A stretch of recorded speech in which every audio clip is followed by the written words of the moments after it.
Hashtag this. That is right. Hashtag Dirty South. Coming to you live from beautiful High Point, North Carolina. You don't know Mr. Smith College in the nation. I live 2 blocks from, so they actually have a very good sports program, beautiful campus. So we got the battery already clocking in. Carlisle, great to see you tonight. Ted Turner and Bobby Cox in the same week. Atlanta is not having a good week. I didn't know Bobby Cox. I know by Ted Turner. Ted Turner breezes into the clubhouse before a game during the playoffs. He sees Chipper across the room, points at him, and yells, "Hey, Chipper, stay out of Hooters." Thank you, Brian. As told by Chipper this week in Atlanta radio. Okay. And we got Warren. Hey, Warren, what's up? My dad's been missing you on Monday night. He asked me about you. What is up, my hobby friends? And Brian saying hi to him. So before I get into it, I just want to show a little clip, and you'll figure why in a second. So let's go.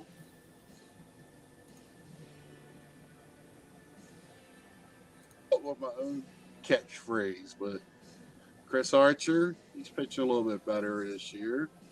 Francisco Lindor, one of the Cubans, is playing real well for the White Sox, one of their bright spots. Sounds good pitcher for the Braves. Dominic Smith, been seeing a lot of.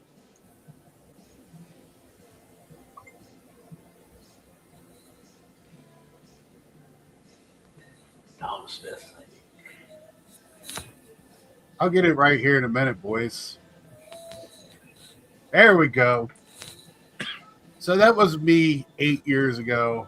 I actually was doing stuff on Twitch at the time. I was doing I was actually playing video games and stuff like that. That's a lot of. I was going to get to that, Carlisle. Thank you, sir. I actually had just a ball spot at that time. Iowa did that to me. So that was me in Iowa 8 years ago. And also, if you notice, what I was opening was a jumbo box of Bowman back when you could afford it. 8 years ago. So I thought that was funny altogether. So that was May 10th, 2018. So a lot has happened in 8 years. We have gone through pandemics, wars,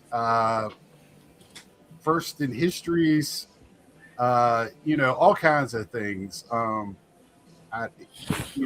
It's just been crazy going on, and our hobby has blown up. When I remember when I started, we were still hiding in our basements in secondary rooms. When I started, the collectors kind of ran things on YouTube. It was still just starting to be, correct me if I'm wrong, Brad, because you're a great historian on this. Ed's working tonight because he would have been great for this too. It was, but right before I started was really big football. Football was still kind of big. Then it started the baseball vintage started cranking up right when I got going, which I'm fine with. I collect all of that. That's what I said on Carlos's channel last night.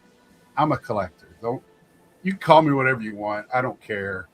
Just don't call me late to dinner. Hey, and then so I really really want to, and I'm going to do the cardinal sin of naming people because I will leave somebody out. We got let's see. Warren, Brad, I have a couple things coming your way soon. Nice. Jeff, hello, everyone. Congrats on 8 years, Scott. Thank you, Jeff. I'm balding, too. Luckily, I'm 6'5", so most people – yeah, I'm 6'2.5", so more people get drawn to the girth more than the top of their head. So, I'm getting gray, but I still have the hair, at least. That's right. Getting gray. Well, Brad, you work full time, and now you're taking on responsibility of the Hall of Fame uh, YouTube. That will probably put gray hairs on you right there. Um, listening to that. Uh, Thank you, Warren. Thank you. Uh, but I want to just say real quickly, I want to thank my fellows out in Iowa for kind of getting me started by just daring me to do this because I would watch card things and name off and uh, watch a couple of people I won't name now, don't matter, and get kind of mad because they were wrong cards, wrong names, things like that. We all have done it, yell at the screen. Uh, so I want to thank them for daring me to get on it, to do this, because I didn't know. I didn't know how big it was, Brad, Joe. I didn't know. I to get on and have the friend group that I have and of like-minded, because I don't know about y'all too, but where I grew up after elementary school, I was the only one, at least the only one that was doing it in the open. I come to find out that I had a couple of acquaintances, guys I played ball with. Oh, I collected too. I just didn't say anything. It wasn't cool. My stuff was hidden too. When I started, girls coming up, you didn't have it out in the open. But now it's cool. The girls know, hey, you collect. What's your most expensive card? So, but back then it wasn't cool. So it was really nice to find YouTube. I know, Joe, you don't do YouTube, you do Instagram, but it's all the same. Social media. Do y'all two kind of find the same thing? Like, did you realize, like, when you get into it? I didn't watch much YouTube before I got in. Did y'all, how were y'all's thoughts on it when you first started? Go ahead, Joe. Well, yeah, I'm really only on Instagram. My brother kind of talked me into doing it because Right. so he said it was pretty cool, checking out people's collections and things like that. So. Right. Instagram's kind of, I didn't realize it. And man, people have been hitting me up on Instagram. So I'm trying to post more cards on there, especially stuff that I have my returns that I might be posting on eBay. Because I know Mike's having some luck on that. And I know people are getting hit up on there for selling. I know Carlos does some of that too. So I another outlet, whatever, and also you see something, some like-minded person with stuff you like, you start chatting it up. But how about you, Brad? You've been doing this, what, 12, 13 years now? YouTube 14. I just did my 14th anniversary. I think it was beginning of May. So just a little bit ago. And see, I actually did, because in 2004, I got back into the hobby. So I was 18. So that's when I kind of got back into it, because everyone collects as kids, and then middle junior high comes and you just quit collecting cards until you become an adult again. It seems like that's almost what everyone does. But so in searching for like boxes, because back then that's how you collected basically. You either went to your LCS boxes. eBay was starting to ramp up. But so that's how I found Blog TV, which is how I ended up finding a lot of YouTubers. So before I started in 2012, probably. See, I didn't even know what that was. Yeah, y'all started talking about it. So like what Fanatics Live is now. Now, again, a cheaper version of it. You used to have a room limit. Like you could only like have 150 people in the room or something like that. But so that's where I learned there was kind of like an online community thing. So then I started watching tubers for 2 or 3 years before I ever made videos. So I actually already knew some of them, I felt like, when I started. So it kind of made it easier initiation because I already kind of knew. Like I think I had already joined Den 10 13's group break before on Blog TV and all that stuff. So yeah, it's definitely things change about every 3 to 4 years. It really does. Yeah, that's why I know when I really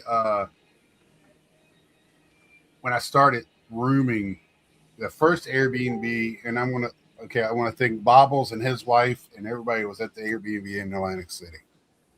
I started really learning, and that's the year before, or the last year before. No, I take it back. That was the year I started hanging out with Mike. I met David. I knew Ed a little bit from on my channel, but first time I met Ed face to face. I talked to Mike a couple years before that at the one before the COVID at Chicago, but we didn't really hang out. I just, hey, I'm Big Scott that buys stuff off your channel or whatever. You know, I'm the one to that gives you all the Gary Carters or whatever the grade. So, you know, it was that type of deal. And, but, you know, when I started talking to people and started connecting, and I mean, I was already going to nationals and shows and always feel like, you know, wow, I'm with my kindred, you know, the spirits. It's just, you just strike up talks. You already got something to talk about. You sit down at a table with people. Hey, what do you collect? Who do you like? Oh, where do you come from? Especially at a big show, you know. Yeah. You know, I and it just, if y'all didn't know, I like to talk, so it's easy for me. But no, it's been great. And I want to thank Mike. Mike really connected me with all. I wouldn't know any of y'all if it wasn't for Mike.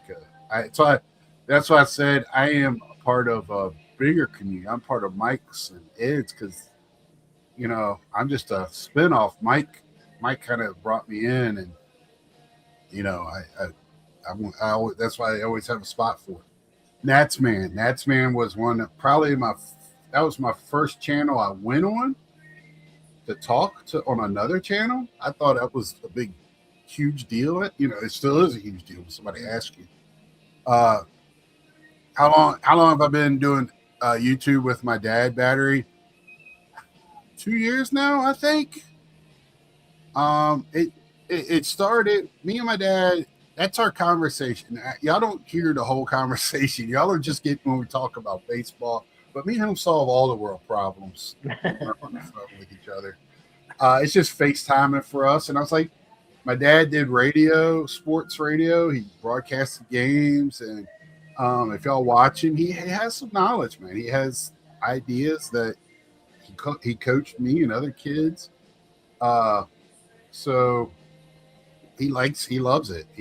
So I gave him an outlet, and he's, you know, loving it. And I mean, we get 50 views. He is ecstatic. I mean, and that ain't, you know, for us, we're like, oh, that ain't not. But you know, for him, he can't believe we got 2 people watching. So, and I'm the same way. I am, you know, always happy when somebody wants to watch. With everything that's on YouTube, shoot, it's, you know, they don't have to watch me. There's too much else going on. So right. I'm really grateful. So with that, you know, I want to, you know, I said Nats Man, Victor, you know, RC specialist, rookie card specialist, you know, me and him around the same time when I was putting my room together and showing off some things of my card room at that house in Iowa. He contacted me and wanted to know some of how I was doing things, and we just like, hey, you want to come on the channel? So that's how me and him got started. I've known Victor a long time on this, and super guy. If anyone has a chance to speak to him in IRL in the real world, take that time. And he loves to talk. Super good guy. You know, a guy that I miss on. I don't know if anybody else knows him or ever saw him. House of Cards. Did y'all ever have a chance to watch any of his content? Yeah, I vaguely remember him. Yes. Yeah, him and his buddies, and then like he just kind of went away. He texted me this year to do fantasy baseball, and I don't have the time to really do baseball. That's a chore. That's an everyday grind. Yeah, Warren, he is. And Warren, I don't know if we're connected on Instagram. it's Big Scott 35, just like it's spelled on here. I actually have a link in my about page, and I think it's on my front page under my name, a link to my IG page. Also, Facebook is in my about section too. Did Micah retire? No, he just works a lot. So he took on more responsibilities last year at his job, and oh, thank you, Josh. And so he works a lot, and he just doesn't have the time, because not only does he have that job, he's got like now 50,000 cards on eBay. So that's like he's got 2 full-time jobs basically. So when he does a video, it's something, and I'm hoping he jumps on sometime tonight with us if he has time. How long? Did Mike retire? No. Warren, 14 years for him. It's hard to keep it all straight. Yeah. So I think I got all the things. Let's see. JD, which became a villain on these channels for one night making a joke, and people didn't like it, so he got ostracized. Still a friend of mine. Great guy. Had him on the channel. He does a lot for kids, and for him to be treated like that, it was very upsetting. Retro Hoops, who I had on, talked to him some. Great guy. Didn't agree with everything. I don't agree with everybody. So when I have these people on, speaking of that, Mr. Mangini, he's been on a few times. Great guy. Yeah. We don't have to agree on everything, but you should be willing to talk it out. And in that group, I've had say I'm gonna go blank, but that whole group of the Misfits, great guys. I've had Scott on a couple of times. I always wanted to have Rick on, but Rick used to say he was shy, then he's showing up everywhere now. So maybe I'll have to have him on sometime. But Snoop, these guys that I really miss seeing, really, I had a good connection with Snoop, still do. Snoop called Don, Field of Dreams, and Wade Boggs fan. Don is a super, super fantastic guy. One video I made of talking, I was a little down. He gave me a call. It's all same thing with Jason, Mr. Fisher Bike. Another super guy. Lou Rock was the name. I don't know why I was going to say Lou Rock. TV, great. Somebody, part of the Misfits. I have been. It's been a blessing for me to take this leap, and with all the minutia and bullshit that's came over this YouTube in the last few years, the good totally outweighs. You just gotta let the rest of it just slide. I got who, and I sing his praises when I got to do it. Mike Moynihan, BBC. He was the first YouTuber to recognize me. He was the first one when So I don't know, like his first get together was with like Back Pages, and it was at the Hilton. I don't know if it was a Hilton. It's the one that's connected. It's really nice. It's kind of glass front. Last year it had like horror stuff in there, but we did it up there, and he made sure I was coming and stuff. I'll never forget that. And I think he was like the second person to come. He knows, I think at the time, I mean, even now, I'm glad when I got 25, 30 people in my lives, right?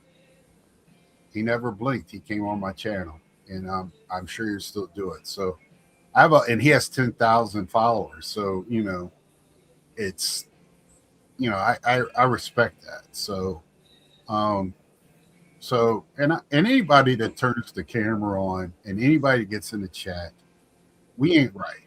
And Mike O says it all the time. Normal people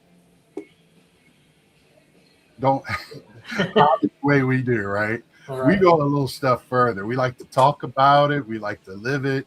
We make rooms. We go a little step further. And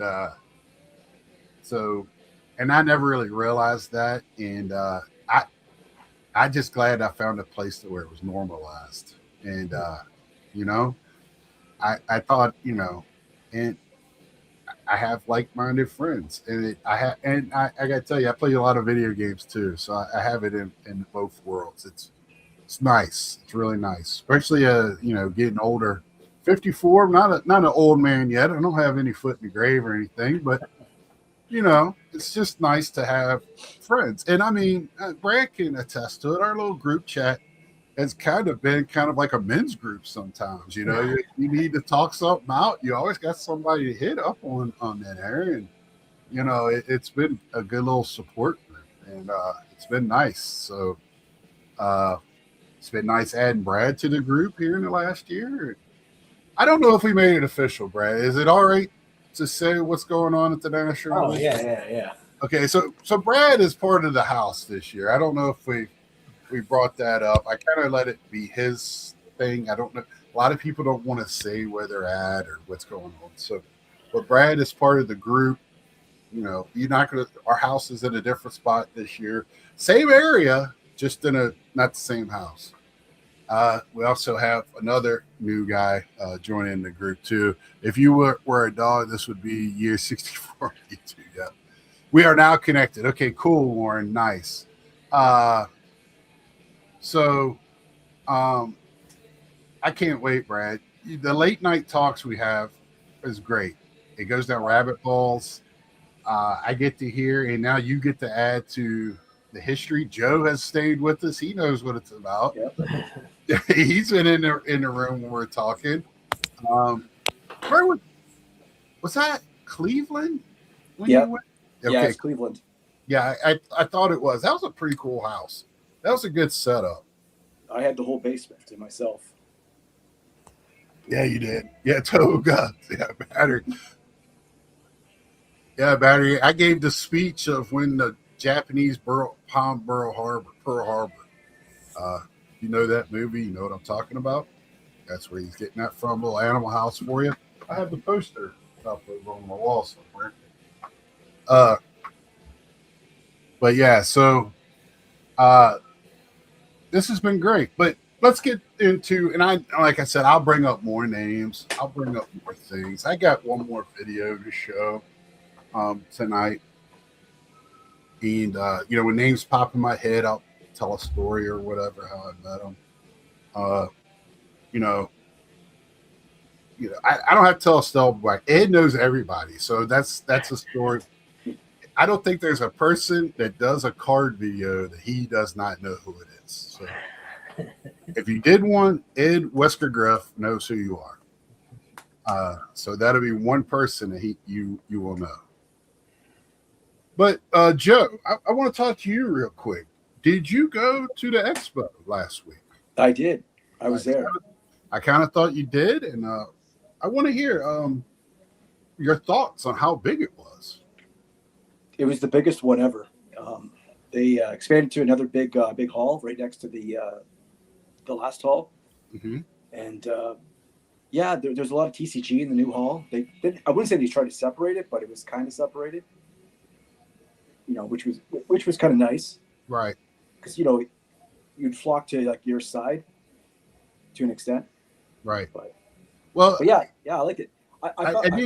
I wanted to just throw this in because we talked about the new area with Carlos, and it just seems like, and this is what I wasn't worried. I don't care if they TCG, but I was wondering when they made it bigger last year to get those tables in. It opens it up to new vendors.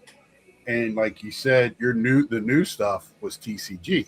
And it seems like the local shows, when they get bigger, it's because it's more TCG. The national was the exact opposite last year. They had more stuff, and it was not a lot of TCG there last year. But you also, for the most part, I think when they opened up the other spot, they opened it up to vendors that have vended with them before, which is not a lot of TCG.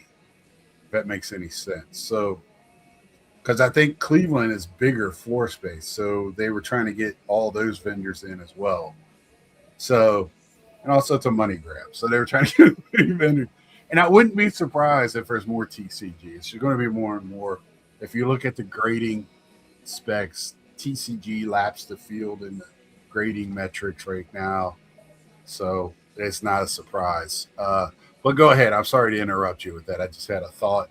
I got to let it out. If not, it goes away. Yeah. Well, one other thing that I kind of noticed, and I don't know if it's true or not, it just felt that way.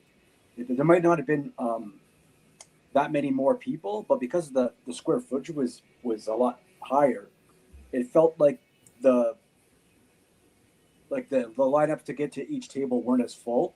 Like the crowd didn't seem as dense throughout the show, because I think because of the square footage, but they were more spread out more. So I found that to be nice. But I wasn't there on Saturday, and that's always the heaviest day for traffic. Yeah, Carlos and him didn't really talk about how crowded it might have been.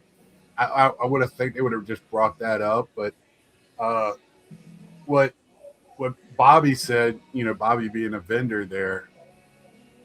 there weren't a lot of repeats, and if it was like the first day they walk by, and then the second day they come around to start buying, which you get a lot of that at those big, because you want to walk around and see what's there. Unless you see something that's rare or at a good price, that's no reason to go keep walking around. Me and I think Brad brought it up last year on my channel before the national. If you see something, and it's the price you want, why walk away from it? It might not be there when you come back. Even though the show's so big, there's so many people there. In my case, he was 40 minutes later gone. Yeah. On the first day. I was like, that was probably a good price. I'll go back and get it. Nope, gone. So, that little tidbit, that it's a nice, if it's something that's questionable or something that is not it's not your PC, but it looks cool, maybe not, but or if it's a high price thing, you want to go see if you can find a better price, something comparable. But if it's not there when you come back, that's on you, Jack. So, you got to think about that. And so do you pick up any, and you like the older hockeys. So did you find anything or?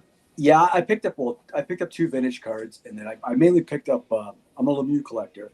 Mm-hmm. That's like my primary player PC. And yeah, I picked up a few cards of him that I was excited to find there.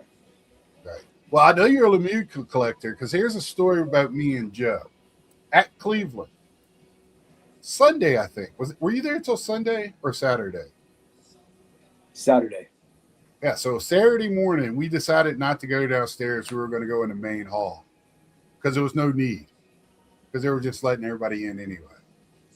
So me and Joe started a debate right in the middle of a group on if we're collecting wax or are we collecting cards.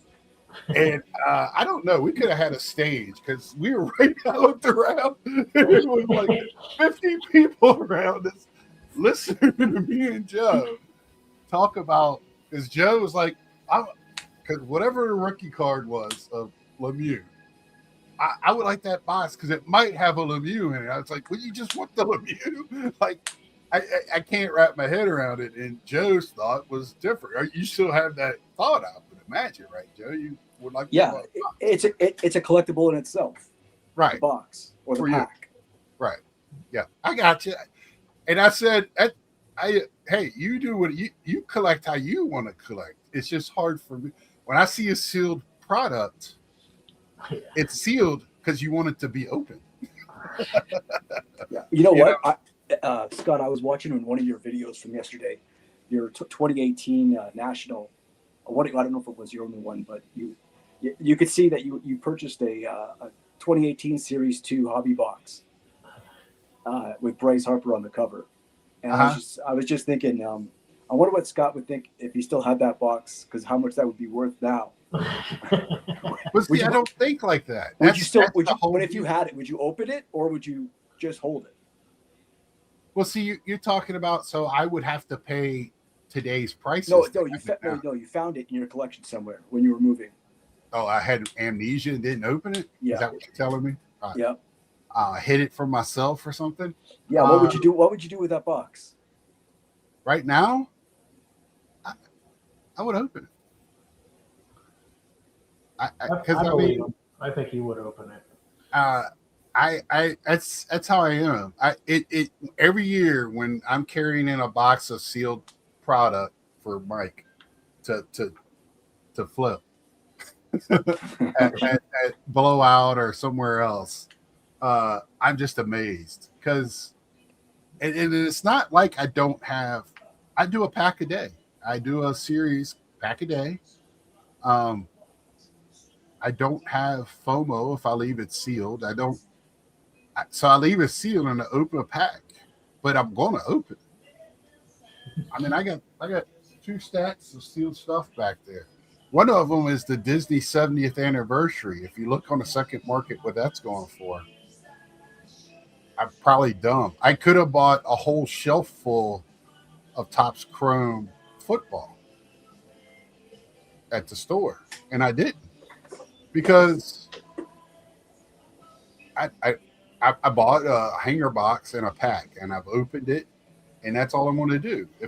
Because I am I'm very strict on football, on other sports other than football. On a baseball, I'm a little bit more wide open. But football, I look for some key rookies that I really like, but I'm going to start an offensive lineman book. Now, how many offensive linemen do you think is in Topps Chrome football? So, that's kind of, but yes. And if people want to keep it sealed, more power to you. Collect how you want to collect. I am not here to debate that. But for me, it's just hard for me to understand it. I don't need to understand it. I don't need to. It doesn't have to make sense to me. There's a lot of things in this world that happen that don't make sense, but I just say congratulations and move on, right? Or whatever. Or it's not my business. So, and it's not a big deal. It's cards. At the end of the day, it's just cards, man. So, yes, I would open it. And you said Series 1 or was it Series 2? It was Series 2. Series 2, you know why I would open it? $475. You know who's $475 in that series? Pete Alonso. Oh, we should have guessed it. That was weak on our part, Joe. Pete Alonso. I forgot that was his. Yeah. So that was a layup, and we missed it. Yeah. So that's why I still look for 2018 product when it's out there, because actually that product has come down here in the last year or so. Update is kind of still pricey, but Series 2 is kind of come down a little bit because Acuna, the bat down, I think has kind of came down a little bit in price because of his injuries and stuff. But if they keep winning this year, that's going to, even though he's hurt now, I think. But that's neither here nor there. But yes, I would open it for $475. I'm always looking for that product. If I can afford it, I'd buy it. So after you said it, I started thinking, I was like, yeah, I would open that because of $475. Because I'm not going to keep it going, oh, it might be in there. I will keep it and go because I want it if it is in there. And there's other stuff in there as well. Great inserts. That was the year of the color, kind of the color burst, right, on the card, like the Independence and all that, I think. So, no, for sure. Oh, hey, Dan, if you're watching, thank you. So some good stuff there, and but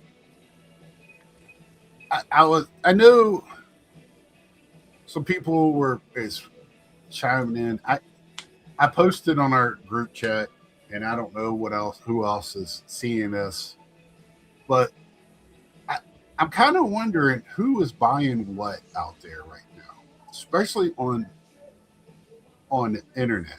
You know, when you go to shows, it's going to be a lot more collectors, I think.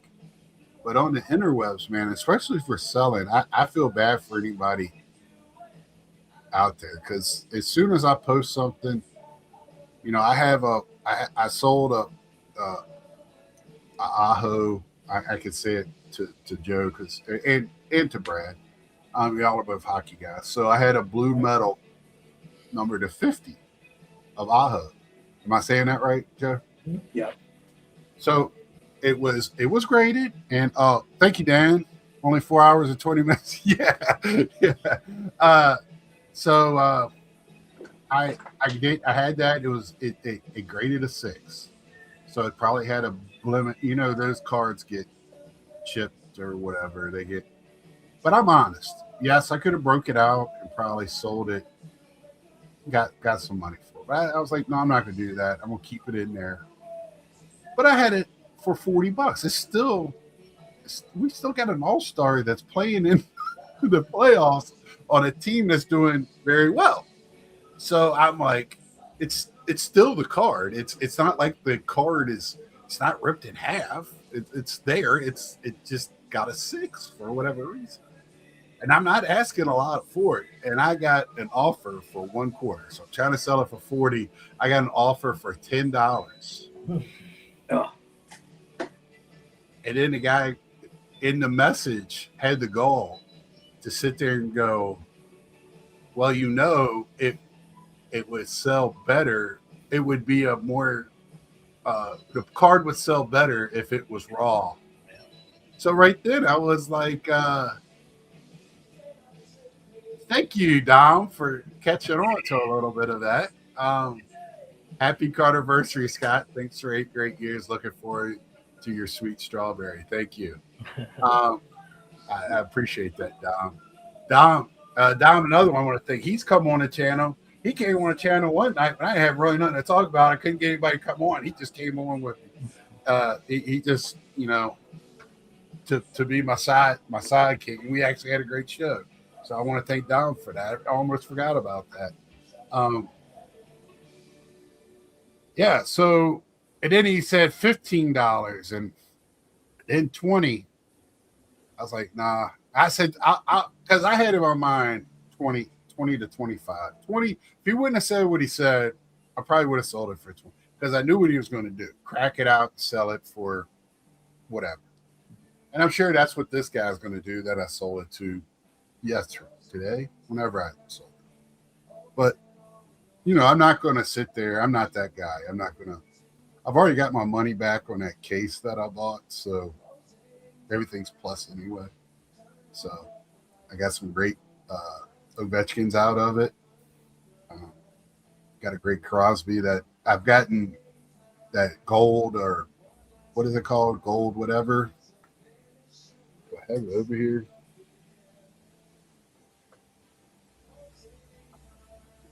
Yeah, this one right here. Oh, yeah. Liquid gold? Yeah. So I got this one. And so that's I think a case hit from my understanding. I want to congratulate myself for actually getting that right when I did that. Assuming it's the end. I get a little bit of, but if I don't sell it, it'll probably go with me to the national. See what I can do with it there. But you know, I'm the worst card. I don't know about you guys. I'm the worst seller because I'm too much of a collector. So I'm always selling in a collector's mind, if that makes any sense. I'm always thinking like, oh, this is going to help out somebody else's collection. It's not really for me. you know, because I could tell you right now, even with that card I just showed, I'm the cheapest one on eBay right now. Because first off, there's several others, and if you're going to buy it, I'd rather you buy it from me than the other two people. And you know, sport lots, I'm the same way. I want to make sure I try. It's called lots, so I try to sell lots of a lot of cards. So it works pretty well. So for me, right now I got a nice little chunk to take with me. Let me just show another clip. Let's see here. I just want to show another clip, and I think people might know what it is before it even starts, but we'll see here.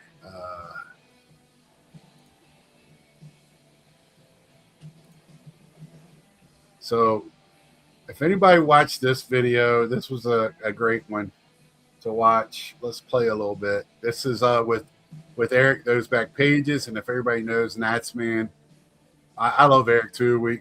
Eric and Natsman have a very good relationship. So here we go. For a while, I've never seen it before. I gotta put this out on the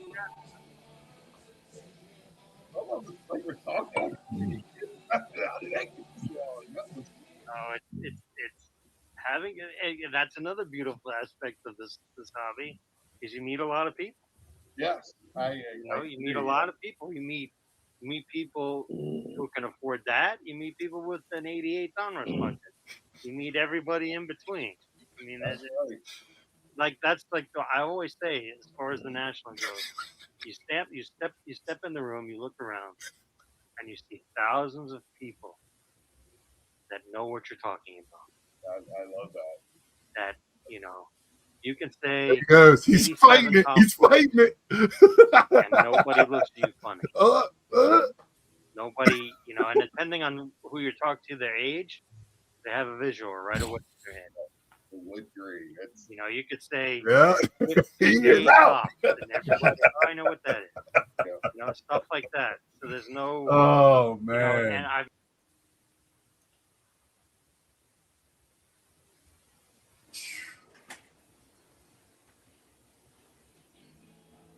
You see it's in the corner. He signed. If you went to, I think it was Atlantic City. I handed out autographed photos of that from Natsman to people. Just a great night. Just one of my biggest highlights. Me and Natsman, great fella. I can't speak more about him. Great, better things, but that was a fun night and just great night. So let's see. We got Dom. Absolute Man was a fun combo. Would gladly come on again. Oh, thank you, Dom. You all you gotta do is just let me know. I think just to let people know early on, Saturday night might become a thing for me. Instead of doing like my Saturday chat, I'll just tie it all into one to a live at night, and that's if I'm off. It's not going to be a guarantee. It's going to be how I feel. Yeah, battery. Will Joe and Brad fall asleep first tonight? Oh, that'll be me for sure. I've been up since 1:40 a.m. this morning, so it'll be me. So, Brad, what did you think about the draft? The NFL draft? Yeah, it was pretty uneventful. A lot of non-sexy stuff, So my kind of draft, really. Right. Well, I got a feel that was probably one of Jerry Jones. I mean, you won't know for 5 years, but that was one of Jerry Jones' best drafts, to say, Yeah, his son was definitely running that one. That's what I said. I think Jerry might have had some input, but I think his son was running that draft that day. I didn't watch it live because usually they have a live camera in the Dallas one. So this year I just wasn't. I was just watching it, seeing on the phone. I was working, I think, the whole weekend. So, but yeah, I thought, like you said, it wasn't sexy. It wasn't a lot of great, players that you think will come in and just knock your socks. No, there's a couple there's a couple that I think that's going to be some changers. Yeah, it's just the best players were at non-premium positions. Mm-hmm. So the non-sexy, so that was why he's just done a whole lot of hype around it. But yeah, you're going to get tons of good players out of it. It's just, and for the hobby, it doesn't matter. Everything's still going to be $1,000 a box, anyways. Right. That makes no sense, man. It really, and the thing is, it's like, then it seems like all of last year's players are kind of forgotten, but unless they were the all-star elites or whatever. Right. It just kind of feels like we move. And I know why, because we got this huge amount of new people in, and that's the way they look at it, is the new stuff, and then we forget the old stuff, and we move on to the next thing. And my fear, you open up new product, you have 2 weeks to sell it. And it's always kind of been like, yeah. Yeah, no, it's always been like that. Now, the difference is, back in my day, after 2 weeks, because it used to be a rule, Panini started setting a rule where Blowout and DA couldn't undercut the prices for at least 10 days. So believe it or not, guys, Blowout used to be the cheapest. They would used to cut your LCS, and it was killing LCSs back then. Now they're always the highest. Secondary. Because I told my LCS, I say, I'm buying this to support you, but you're, even with paying the shipping, I was paying, it was only $10-$20, but, still, I mean, it's $10-$20. Now, any legit LCS that isn't a scumbag owner, they're cheaper than Blowout and DA now when you go in. So that's how times have changed. People probably wouldn't even believe that now. But it's so hard. And they get product that's supposed to be like limited to the Tops Club or whoever it is, or these pre-sales, and then they all of a sudden have cases upon cases of that stuff. It's just weird to me. So, and I mean, we know Fanatics is selling to the definite sales, and they're selling at a higher price. So, and I mean, that's the other thing people don't get when they see, take your big breaker with 50 cases of a high-end product. They didn't buy that at the cheapest price. People think they're allocated 50 cases. No, They were allocated more than most, and probably 8 to 10. But they just paid the premium because they know they can fill it in a break. Yep. They aren't getting an allocated cases. People think they're getting an allocated cases, and they're not. So, I know they're getting misnomer I hear a lot, and it's not. Yeah, but they are getting them first. Before I think the big LCSs will get it probably, but the smaller ones. And the thing is I think, because I heard somebody the other day, I think it was somebody repeating Neo, saying that the mom and pops are going to be falling to the wayside. I don't think so, because United States Postal Service, if the mom and pops can keep normal product in their store and grind it out and sell a lot of it, they're going to have to sell a lot, but keep it churning, they're going to be just fine, because pretty soon it's not going to be worth your while to buy a $5 card online if the prices of the mail keeps going up. So right now, most people, $1 card, you're going to have to pay it becomes $2.30. But most people, once it gets to around $5 to $10, they start trying to sell it at, doing it at $5.80, $6, and now that card is starting to be, what I'm saying. And me and Ed have come to the conclusion that that's what's driving a lot of these card shows, is people are going there to buy those types of cards, and kind of, buying the bigger cards maybe online, because if you're paying $160, you don't care if you're paying $5 more for shipping, But right. Brad, you buy a lot of premium stuff online. What do you? Does shipping ever come into a factor for you? No, I will factor it in. Like, for instance, I bought a Chief Keith Byers autograph. Mm-hmm. I had one in my collection. I factor that into the price when I made an offer. So like I wanted to pay no more than $15, $5 shipping. I offered 10. Right. You know, where back in the day when shipping was under $2, I may have just offered 15 and not thought about it. Right. So yeah, you still do think about it, but when I'm buying a $500 card, I don't look to see what the shipping is. Right. Yeah. Whether it's free or it's $20, it doesn't matter. I mean, you know, at that point. Joe, do you look at the shipping and? Oh yeah, yeah. I don't buy inexpensive cards on online anymore because in Canada the shipping is a lot higher. Right. You're looking at $3 or $4 for a PWE, and then I buy a lot more in the U.S. now and have it shipped to ship my cards. But even then, it's a $3 intake, so I got to factor that into if I'm buying like a $2 card. I got to pay $2 for shipping and then another $3 to receive it, and then I still got to ship it to myself.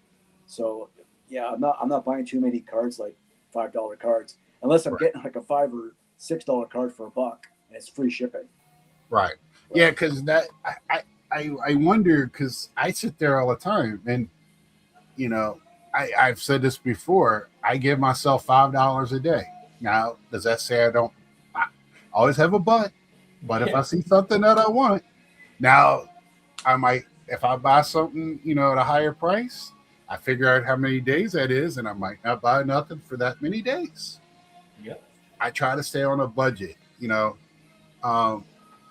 so I can enjoy what I enjoy. If I stop collecting tomorrow, I still have enough to do with what I have. Right. To keep me busy for the next several years. So, especially on the selling side, I do have fun as long as UPS, United States Postal Service, gets people their shit. When that stops, then it's a problem. But I find these little things and prices going up and people want to change stuff. And for me, I had to increase some sport lots to try to drive people to buy more cards to make it more beneficial. Two things. It makes it worth my while. And also now I can afford to put tracking on it. And because when I wasn't doing that, I was getting messages all the time, not received. Yes, it was. I gave somebody, told Brad the other day, I gave somebody a 78-cent return on 4 cards. You know, that's irritating. This is something we should talk about. I have never sold a card over $20 and never had a problem. But everyone here will say the same thing. You sell a card under $20, that's where your problem is. Why? It's crazy. Is it the mindset of the guy buying it? Is that what's the deal? Like, I'll sell $1,000 card and feel more comfortable sending it to that guy than the $11 card. I'll be sweating it the entire time. I mean, that's messed up, but it's so true. And I'm trying to figure out why that is. I'm with you because I have almost PTSD every time I open up my sport lots thing to see what nonsense I'm getting in emails. So I'm with you. And it almost makes me want to you good to go, Carlos? I almost want to get a table at a show and just put quarter boxes out and just get rid of it, right? So I think it'd be just easier. And then you know what happened? Oh, I got 100 cards here. What deal can I make? Dude, they're a quarter a piece. Jesus Christ. Yeah, so that's what I'm thinking. Is it just the mindset of that guy buying under $10? He has that natural, maybe thrift store mindset. Right. And that's why the problems come, maybe? I don't know. There's got to be something with it because everyone will tell you the same thing. Right. And have sold cards. Yeah. Like for instance, I have it right here. I am more comfortable selling this, which is probably $1,000, than I would be the Keith Bryers autograph. Yeah. Like, that's messed up, but I am. Like, if somebody who buys that, I know I'm not going to have a problem with it. You know, they know what they Carlos.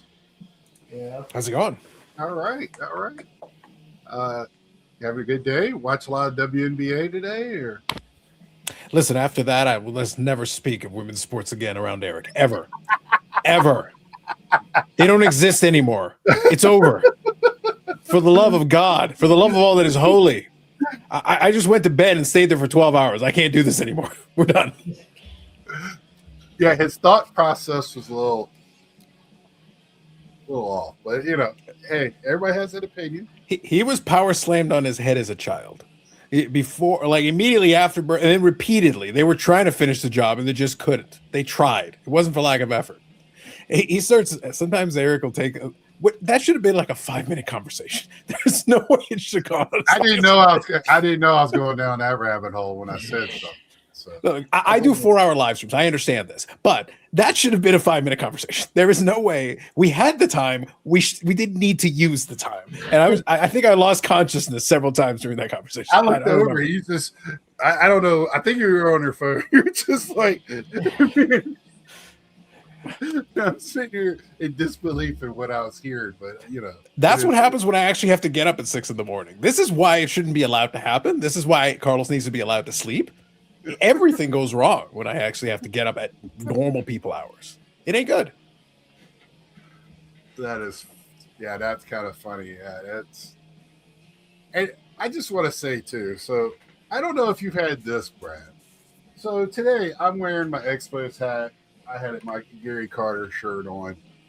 I just stopped in. I was running errands. Stopped in a Panda Express to get me some, mid-level, quick Asian food, sort of. And I actually like Panda. It's good. Trash Panda's awesome.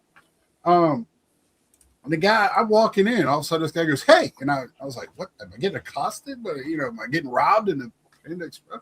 So I turn around and it's like, "Yeah, you like the Expos?" And I went, "Well, I did." Yeah, what proper phrasing do I have to use here? He turns around and he goes, "Oh," he sees the Gary Carter shirt. And I was like, I'm a Gary Carter fan. But then he wants to quiz me on like Expos lore. I was like, I just want to get Panda Express, man. I'm like, you don't want to talk about Jerry Park? Come on, man. I was just like, I just left Walmart. I was happy to get $4 gas. So I was ecstatic. So I come in the Panda. No, I do get like stuff similar to that though. It does happen. Like if you wear like my merino shirt or something like that, they'll like come up to you with like a random fact. Yeah. Like, in college he did this or that. Like, yeah, as you said, I'm like, are you testing me? Or are you but like I'm sure it's just trying to be like a sociable thing. But I have that happen to me too, where I'm just like, yeah. Because I know you wear sports stuff, and I was just like, man, it was just. I want to go. It was just the first shirt in my closet I picked up, and I have the hat. I always wear. I wear a Mets hat or an Expos hat most of the time because like Gary Carter. Usually, I just get condolences. That's valid. That's valid. Well, obviously, I live in Ohio, so there's a lot of Browns fans too. We just look at each other. Nobody can make fun of each other. Yeah, we got to punch up. You don't punch down. And we're just both down. So it's just. That's funny. Yeah, that's. But yeah, you just have the look of this. Could you imagine though, Brad? I could see a situation where at a sports bar, like the guys are in the habit of trying to trash talk, but then one is a Browns fan and one is a Miami Dolphins fan. So the one guy goes, and then the other guy's like, and it's just staring in awkward silence because no one can come up with that. That's why you will find the most hateful franchises are the bad ones because all we have is hating others. So like, the problem though is what if the one you're trying to hate on sucks as much as you? Yeah. So like for instance, we almost root against more than we root for because we know it doesn't do us any good to root for anyways. So Brad, as a professional hater, I understand this. Like I will watch Josh Allen just hoping he gets hurt when I watch the game. Or Brad, you're speaking my language. Brad, you're talking to a professional hater. This is what I do. So, I simply wish ill upon others. This is what the teams I root for have done to me. That I go from rooting for them to about midway through the year just going, well, now I'm just rooting against the people I hate. No, I just do it for the love of the game.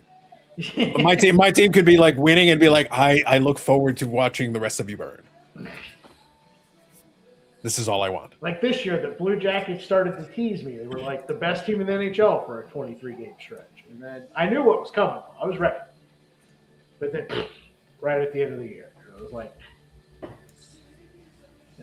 then I see like the Hurricanes. I'm like, or, It is fun around. We actually match up with them. We could have probably at least had a better series than obviously haven't lost yet. So. Yeah, I probably should, because the Hurricanes are playing tonight, right? Yeah, they're playing right now. I think it's 1-1 right now. Yeah, see, if I went to a local bar, that place would be rocking right now. It's fun around here right now.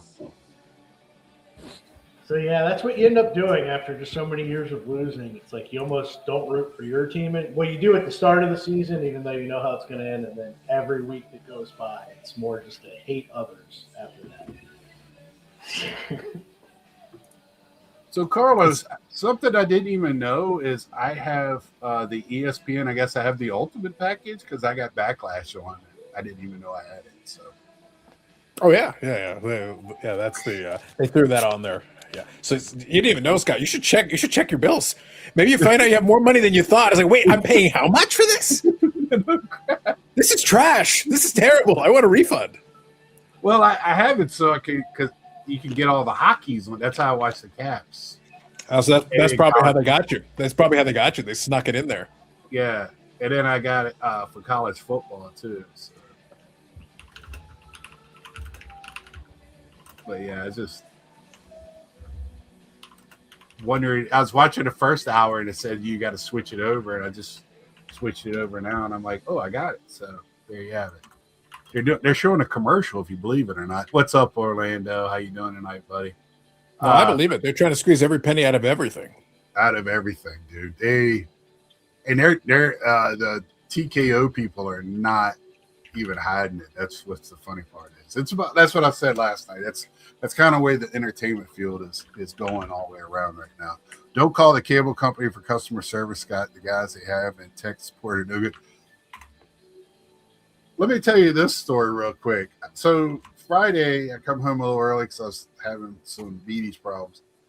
I get my my mail, and my AAA gets forwarded to this address, and it's for me to pay my bill. So I call them to just change my address to where I'm at. Well, they're telling me that I'm calling the wrong AAA club. I need to call the one in Iowa. I was like, but I'm in North Carolina with the North Carolina address for the last 3 years. I had to talk to 4 different people. Then a 5th one finally got it right, the bill guy, when it wanted my money. Because I was like, just cancel this shit. I've only used it once. Yeah, they say you got a 1 in 4 shot in any business to find the guy that knows what he's doing. There's always the one guy that knows what he's doing in each section of it. No matter I never raised my voice, never cussed. But they could tell I was pissed because I was just like, does anybody know what's going on? No. Well, Dan, Scott, do you know why Dan said that? It's like, you used to work for the satellite TV company. Oh, that's right. The tech support. Yeah, I forgot about that. I was a man of peace back in those days, too. Yeah. That's what you get for still having cable, Dan. Yeah. I got you, Dad. Your VHS player. Jesus Christ. Battery, we're being nice here. you know what's funny, Scott, though? The advantage of taking that kind of job is that you do get a chance, because I took 50,000 phone calls in that job, 50,000 in tech support. And you will hear everything, everything possible. But I used to, but sometimes they would have me train the new folks, and I'd be like, all right, so I'm going to show you the most important thing. It's going to happen at least once a day, guaranteed. So do yourself a favor and find a way to ask that doesn't just come off as condescending. At least once a day, it's not going to be plugged in. That's what either the power or the TV to the box. One of these two things will happen at least once per day, guaranteed, like clockwork. The only question is at the beginning of the day, the middle of the day, the end of the day. There will be one, at least one, every single time. So you got to find a way to, and there will be a person who insists. They're like, no, it's totally plugged. Or the TV isn't on. Oh, was the other thing I was thinking of. Yeah.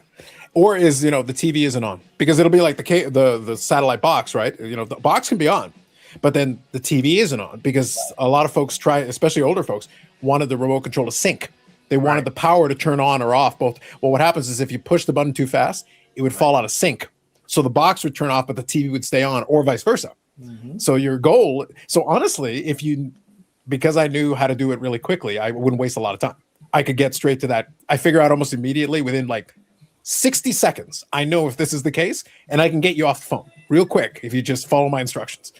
But you have to know how to ask, Scott, without them being like, oh, well, they'll get all defensive. They're like, no, absolutely not. Like, you don't think I thought? No, I do think you didn't think of that. So usually what I'll do is like, okay, tell you what, humor me. Okay, go to the television, put down the remote control. No, put it down. Go to the television and press the power button on the TV itself. Just the TV. They'll be like, well, they'll walk over. And then suddenly, blaring loud, because they also tried turning up the volume. Boom! Wall of sound all of a sudden. They come back and they're like, the TV was off. Have a good day, sir.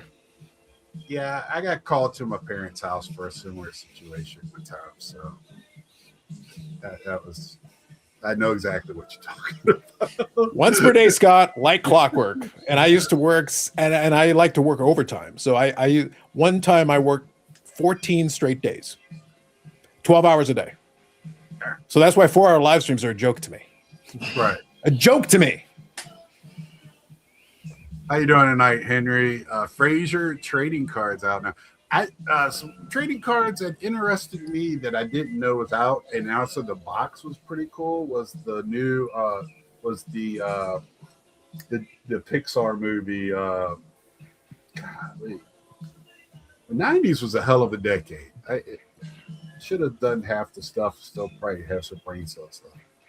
Toy Story. Okay. Yeah. They got a box. They're chrome, and they're really nice. I've seen a couple of breaks, but you didn't have to deal with the likes of Eric at the call center. Thank you, Henry. Tip Toy Story. Yes, I got a call every time my father tried to use a computer. It's not that bad, but my parents did think their email only went to one computer. They thought the address was to that computer. Okay. Yeah, that's so. Yeah, that was the funny part. But we were talking, and I've talked to you before about this, Carlos, because on your channel we brought this up about the mail prices and stuff. Mm-hmm. You dealt with it for years, but have you found? I know you do a lot of ComC stuff. Do you find yourself staying away from the dollar cards, or do you, because you buy so much, you ship them at once? But on eBay, how do you navigate the postal part of it for yourself and your purchasing? So I use the consolidating feature. I don't stay away from dollar cards. I understand the idea, but I think a lot of folks spend a lot of it's one of those things where I think I forget what it is per card now that they added onto it. And it's not a good thing. I agree with that concept. Like, if it's 30 cents or 50 cents or whatever, $1 card plus 50 cents, well, that's 50% of the price of the card, right? But the thing is, whenever I go to buy something, and this applies on eBay too, shipping is part of the deal. If a card's $100 but shipping is $70, would you pretend it's the $70 doesn't exist? No, you'd say it's $170. Is it worth $170 to me? That's the question you should be asking. And if the answer to that is yes, then you probably are still buying it. So that's why I say, like, I get people complaining about it, but at the same time, it's like, I've been doing this the whole time. I have to assume shipping, whatever it's going to be. I have to assume taxes if it's applicable, because it is most of the time. Because even if I use the ship my cards thing, they send that to Arizona. That saves me a lot of money. That saves me a ton. But even Arizona still has state tax. So technically I'm paying Arizona state tax, as if I was an Arizona resident. So it's less, but it's still an added cost. It counts too, especially if you're buying a more expensive card, right? Even 1%, the higher it gets, the more it is. So it's like, so I add it all up. But what's funny is that never comes up in comps. Nobody ever considers that. To me, that's the cost of actually getting it into my hands. That's the real price, because they're still asking me for the money. So whether it counts in comps or not, Brad, it still cost me that much to get it. So that's actually what it cost me. It wasn't $100. It was $170 plus tax. Yeah, that was the real price. That's what I do as well, and I always just ask because I like to know what people's thought, what goes in your mind. Lou Rock TV, what's up, brother? While you're on, thank you so much for being part of the show, and ask him to come on. I really really thank you for that. Yeah. Before, so all the misfits. I'm over 10, Lou 11 or 12. At one time, it was 6-7. Okay, 6-7. You let's see, Dan. You had to pay more Arizona tax. Maybe the Coyotes would still be there. I do not change my mind. The sacrifices that were made were enough. Look, Scott, to answer kind of your question indirectly, I think to myself, what would Bougie Eric do? And he go, you know what? I don't care about this extra cost. I'm not a peasant. I want the car. And then I buy it. I don't have the pours button over here on my channel. So. Yeah, so you know what, Scott? I pay $1.50 for $1 cards because I'm not a poor. I'm a baller. You're poor. I'm That's a all baller. I need to set mine up. I got it over here somewhere. Probably with me. I don't know where my little box is at. It's still in a box somewhere, probably.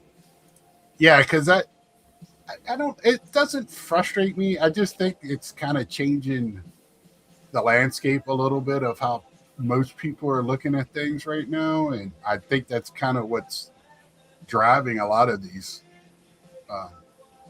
people to the shows. Not only to purchase without paying all the extra stuff, but also just selling cards. You're in one place where you know you're not going to get 100% of your worth, but you can sell it or trade it, and not have to really worry about if that makes any sense. Yeah, people's biggest frustration is that, and this is almost in any industry now, is you're paying more and getting less. Mhm. And Yep. that's just what people are just so sick of. It's like, you don't mind paying more if the service is better, but the service has gotten worse and I'm paying more. Right.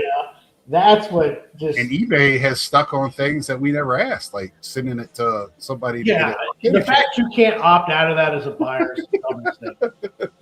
And as you said, no one asked for this. I still don't even know why. Well, you're gonna see at some point. You from your mouths to Mr. eBay's ears. At some point, you're gonna be like, all right, fine. You know what? You can opt out on it. $15 surcharge. We'll charge you more to opt out. Right. Or it's on you if it's wrong or if it gets lost. No, Scott, it'll still be on you, but we're also going to charge you $15 to opt out. $15, and we're going to send it in the rickiest envelope there is. Good luck. It's been water soaked. It's going to be on the mail truck, and the guy is going to try to throw it Frisbee style, and let's see what happens. Oh my goodness. Yeah. I thought Ed's purchase of WNBA 60 cards for $60 was too much. It probably is. I keep telling him, just hold on, it'll come down. Just wait them out a little bit. But this season's going to tell a lot of if the prices keep going. Let's see. If you opt out, it goes to tag. At that point, it's lost. It's over. It's gone. Battery. He's great, man. So So for me, just to let everybody know, I brought it up today. Is like I got cards back. I showed them off today, but I haven't sent any in probably 6 weeks. So I don't know if I will. I don't see me doing it anytime soon for grading. I know none of y'all really. I know No Carlos. PSA made, Scott, What's that? no PSA made, Scott. Remember that. Yeah, and I know Carlos will once in a while, but I think I'm going to be like most with y'all. I'll buy it graded, but I don't think I'm going to. And it sucks. Right, as soon as Boston Card Hunter came up with that, I'm sitting there like, I wanted to. I'd said on my live, I want to take every single one of Eric's cards and send them all in, all of them. You know what? Bring me your 91 Fleer. We're gonna send them all to PSA. $90. I want to grade the whole $90 set. I always put a caveat, but there's always going to be a but. If I see something that I want to get graded, I will get it graded if I want to. And it's not, and I don't have a personal grievance against PSA other than it's just too expensive for us poors. And what I said earlier, charging more, getting less. Yeah, and now they're coming out with, if what Refractor Jones said last night, and he has ears. He's usually 100% right, and if it's going to be longer, 120, 150 days to get them back. For me, that's not a huge deal breaker as long as you're up front and it's right. I hate it when they're wrong and it's 300 days, get it back a year later, which I've had. That's when it sucks. Yeah, So, like Henry said with COMC, if he knows the terms, then you agreed to it. Let's do it. It's when they change it midway. I agree with that. Yeah, That's when. So that's kind of my that's always been kind of the I enjoy playing devil's advocate, but sometimes it's like devil's advocate. It's like, no, actually, that's the point I would be making with part of the complaint. The whole Boston Card Hunter thing was the complaint about upcharges, and I go, are you new here? Do you have any idea how long upcharges have been around? Like, and the thing is, PSA is like the PSA in a lot of these companies. They give you a chart. And the chart has like the dollar amount on the one side, and then it has the charge per card on the other side.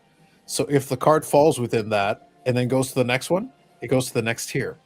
But we're acting like it's new. I think I still have it. I might have it just over the shoulder. In 2018, I was submitting stuff with the PSA Canada when it was still a bulk submitter. And the thing is, they literally, now this was still on a piece of paper, still on the old-fashioned piece of paper, and it was a chart. The first level, the base was $8 US per card. 8 per US, that was bulk, but that was up to $99. If it's $100 plus, it would be the next one above that. So if your card is $150 after it gets graded, Scott, guess which you're not getting the $8 one. Guess which one you're getting the next one, and so on and so. It's almost like they told you the terms in advance, and you technically agreed to it, and then you're bitching and moaning after the fact. Yeah, I've only been upcharged once, and I was pretty happy because I knew I was on the borderline with what I sent in, and it depended on the grade. Well, so that's the key, Scott. I've never been upcharged because I've never been on the borderline. Anything I submitted into it, like I'm looking at it going like, okay, this is going to go over. Like it will go over. Therefore, I may as well just submit it at that level already and be done with it. Well, my 9s, I had 3 of them. The 2 9s didn't, but the 10 did. So I got upcharged on the 10, which was fine. It was at the time, Mike Trout rookie at the height of the Mike Trout rookie. Boo! Boo! So I sold the 2 9s and kept the 10. So Yeah, I'm opposite of what Eric is. Huh? Dan, I said I had to put my tag order on hold. Yeah, because I mean, I have some cards and I might send a order in to CGC, but I know I wanted to see if I had it, Scott. Oh, yeah. Oh, hold on. I know how to do this now. I did it earlier. There we go. Can you kind of see that? So Yeah. there is literally a chart there. $1 to $99, 8 US. 100 to $499, 20 US. 500 to just under 2,000, 50 US. 2,000 to 5,000, so on and so forth, up to 25,000 plus 1,500 US. That is a hobby document, a piece of paper from back in the heady days of 2018, the same year that the Big Scott 35 channel started. That's right. A lot of Scott, synergies. Did you see how I brought it all together? See that? Yeah, that was. I mean, that's a long time ago because I talked about all this. I'm a goddamn professional, Brad. You see that all together? I remember that paper. Yeah. That's BC, before COVID. Yeah. But the point that I'm making is that it had a chart back then too. So a lot of the newbies are sitting there acting like this new. No, it's not a new concept. In this case, it was literally written on black and white. It was literally on a piece of paper. You could see it yourself before you even handed them the card. So I struggle to sympathize. I'd like to be more sympathetic, but I can't because I'm like, it's there. And today it's on the website. You can look at it. And by the way, if you don't agree to those terms, then send it to Beckett. Send it to SGC. Get a coaster made. Do whatever you want. Yeah. That is very, I mean, like I said, brought it last night. Nate had a great video about, everybody complaining. If you don't want to do it, just don't do it. If it's too high. And he had a bunch of base cards. And like I said, I'm not collecting everything. but I'm collecting enough. I have enough interest in enough things where if I don't have the money to buy something, then I just go look for something that I do. Then like I enjoy quarter cards just as much as I do $1,000 card. And if you don't, I kind of feel bad. If you're into it is for the value, we're in two different worlds, and it's okay. You're playing a different game than I'm, but we're in the same sandbox. But you're playing with Tonka trucks, and I'm got a starfish making sand, castles and stuff. So.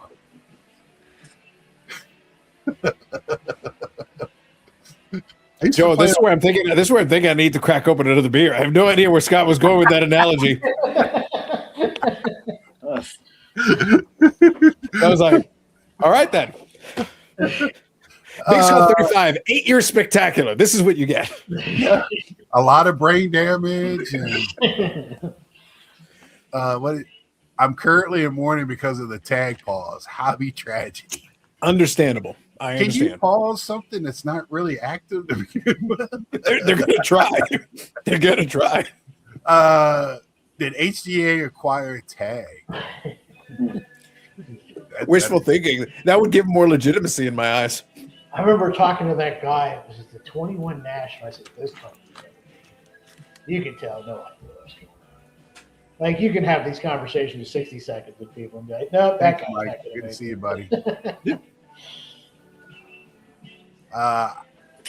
I'm whining because I put dollar cards in a 5-1. You know what's funny about that, Henry? If you'd have put them in a $2 box and took $1, you would have sold all of them.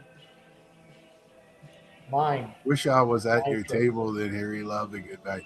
Yeah, and I think that's kind of my mindset for shows now. Is I the last show I went to, I went straight for. I walked around, looked at the cases.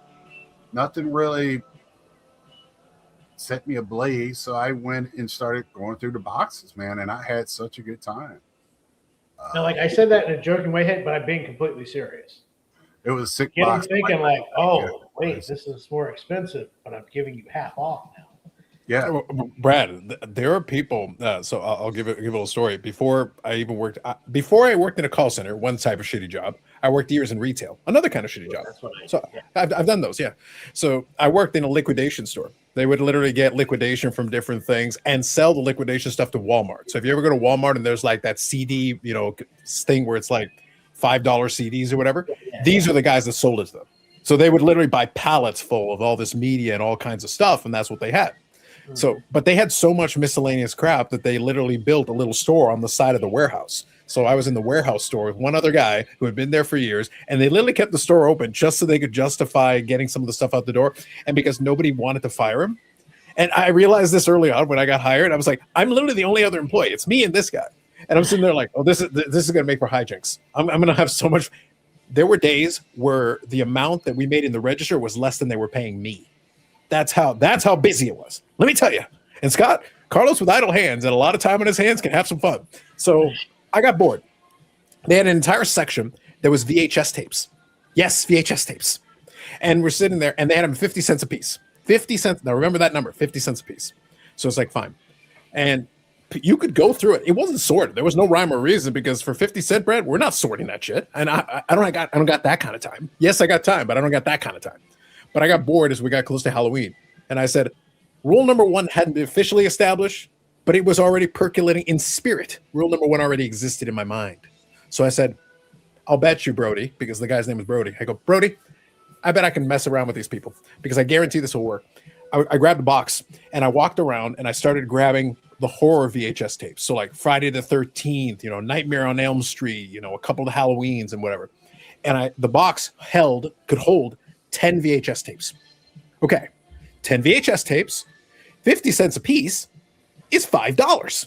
If you walked around and literally grabbed these, we would sell them to you for $5. So I put them in the box and I put $15 on it. We sold every fucking one. And I'm sitting there like, they just didn't want to walk to the aisle. They would rather pay triple and just buy the box where I had already walked. I literally just walked and go. And how it looks like people hate bin. The worst thing you can do is just keep it organized, charge what you want. Yeah. So the moral of that story was what Henry S. was talking about. So they would rather have it put in front of them and charge and pay extra because somebody did it for them, as opposed to go looking for it yourself. It's true. Yeah, that's it. I used to shop at a store in Iowa. They had sausages for $1, and then they would put them on sale 10 for 10. Yeah, yep. Mm-hmm. And you would sell like 3 times as much. They were good too. I just didn't. I always got them anyways. Rule number 1 was solidified in my mind with retail experiments. When there's no stakes and you can try to go, you people really are stupid. Like, I just have to repackage you the same thing and you'll pay triple. I'm just going to hand this back to you and charge you triple. Or just like I do produce. Everybody thinks, oh, you always put the newest stuff on the bottom, the oldest stuff on top, right? I put the oldest stuff on the second layer. If it's like a boxed item, sells out immediately because everyone immediately goes for the second layer thinking, I don't want to grab what's on top. So the new guy was like, I'm like, watch this. Look at where they buy it from. Because he's like, wait, we're not rotating it right. I'm like, trust me. Goes there, and they're almost all empty on the second shelf. I was like, play the mind games. I was like, they don't actually look at the date. They just assume that they're the geniuses. And I was like, you just got to play their game and beat them at it. Okay? But I worked retail. You put it on an end cap, it sold instantly. Oh, yeah. If I hung it in the middle of the clothing, it stayed there. Yeah. You made a display or something. Go on. It's SMRT on display all the time. SMRT. Yeah, his mind was like blown. He's like, whoa. I was like, just stay with me, young Obi-Wan. All right. Yeah. So, Henry, did you have a good sales, or, I mean, how'd you do overall?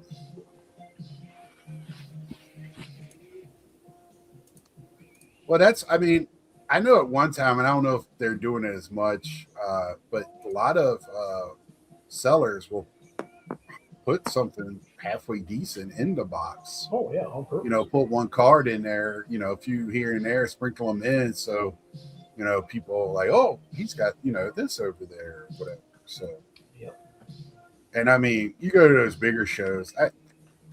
Next week, we got one at the Grasshoppers Stadium, the AA team in Greensboro. And I'll go to that. It's just 15 minutes from me. And there's going to be a guy there. He has 2 or 3 tables just lined up with dollar boxes. And he'll have them in alphabetical, or at least by team. And, I mean, there's just shoulder to shoulder people sitting there. And I don't know how much of a deal, but it just looks like it's a deal. So people are there. My dollar boxes always have hits in front. There you go. What happened is I share a table, and my friend had comment boxes of those orange cards from the 90s, scared off buyers. So a question with card shows for you, because I don't go to many, because I find, like, I know I'm going to go to the National. I'm just like, every card show compared to that sucks. Oh, Brad, I thought you were going to announce that you were out on the National. The exodus continues. No, we will always go. Remember. Well, look, once upon a time, Shea Moynihan said the same, but he has abandoned us all. He has abandoned us all. But, yeah, I find myself, because, like, now I'm actually getting more local shows, and I'm just kind of like, I almost just, like, want to know what's there first to see if it's worth my time. Well, see, I think it's fun. Yeah, I like a local show because, you might not find the big card. You might not find, there's not – around here, there's not a lot of vintage around here, but there's a lot of 90s. There's a lot of wrestling, which I like. I don't get that at other shows. The wrestling. Yeah, and cards. Because, like I always said, I'm not leaving my house to go something I can buy online. And I think that's where my problem is, like some of these shows, because I'm like, I'm not going to go to this show to buy a Devon A-Chan auto. I can do that on eBay right now. But like, if I knew it had like a rare card I don't see all the time, I would go. But yeah, I was just wondering if anyone else feels like that. Like, going to a big show, do I even go to the small ones? I think it depends though on like what the promoters do. Like they've got a couple ones that have been here that is run by these guys. They call the CSC is the promotion they're doing. And the thing is, I like what they're doing, but it is going to be Pokemon heavy. That's kind of what they're leaning into. Newer guys with newer shows are going to lean that way. So you know that going in. So you just have to understand that. The only time I would go down to those shows now is because Slab Sharks will set up there. So sometimes it's worthwhile for me to drop some stuff off. So I don't mind that. But that's all I would be going there for. I would be going there to look around for a couple of minutes, just see, maybe say hi to a few folks I know, because there's some folks that set up there that I know. I'll say hi, walk around for a couple of minutes, drop off the stuff, and then be on my way. And sometimes I find something, but 99% of the time, no. There are other dealers, promoters, though, that do a better job mixing it up. And when you mix it up, because there's a guy that sets up out of Hamilton, and they've got a better mix over there. They've got some folks that have like almost some old school flea market stuff and some random stuff. You can have some fun. You can find some stuff in there if you're willing to dig a little bit. That to me is more worthwhile. That's like the kind of like, yeah, it's a local-ish show to me, but sometimes they got some interesting stuff snuck around in there. Because I feel like now too, with everyone looking up prices of everything now, I feel like it's harder to find the mistake. You know what I mean? Yeah. So it's like, I don't That know. many people there? If anyone else kind of was just like, But that's why I say some of those guys are a little bit more old school, so they will occasionally get like overstock, or they'll just have something. So they're Scott will appreciate this.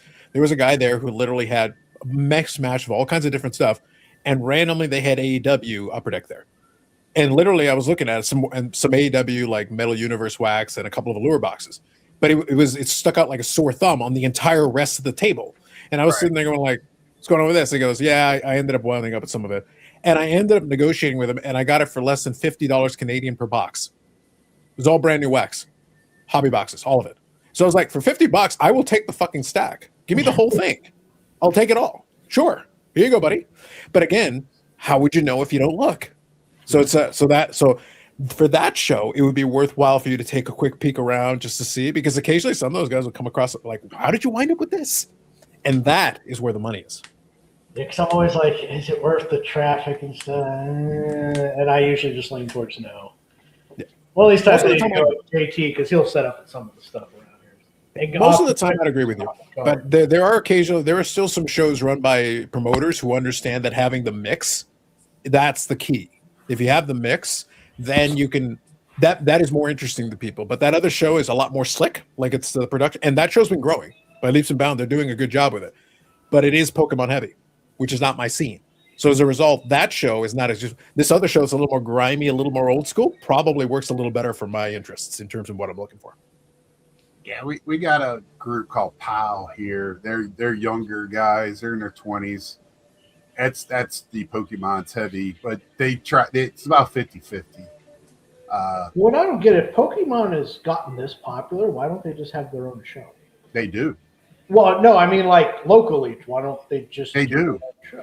They have. Because everyone I hear is, oh, it's 50 this, 50%. I'm like, if it's this popular, why isn't it all just have its own? So the one in Hickory this week, they split it up into two shows. It's a toy side and a sports card side. But that's what I'm saying. They're always splitting it. I'm like, if it's this popular, why don't you just fill the whole thing with TCG?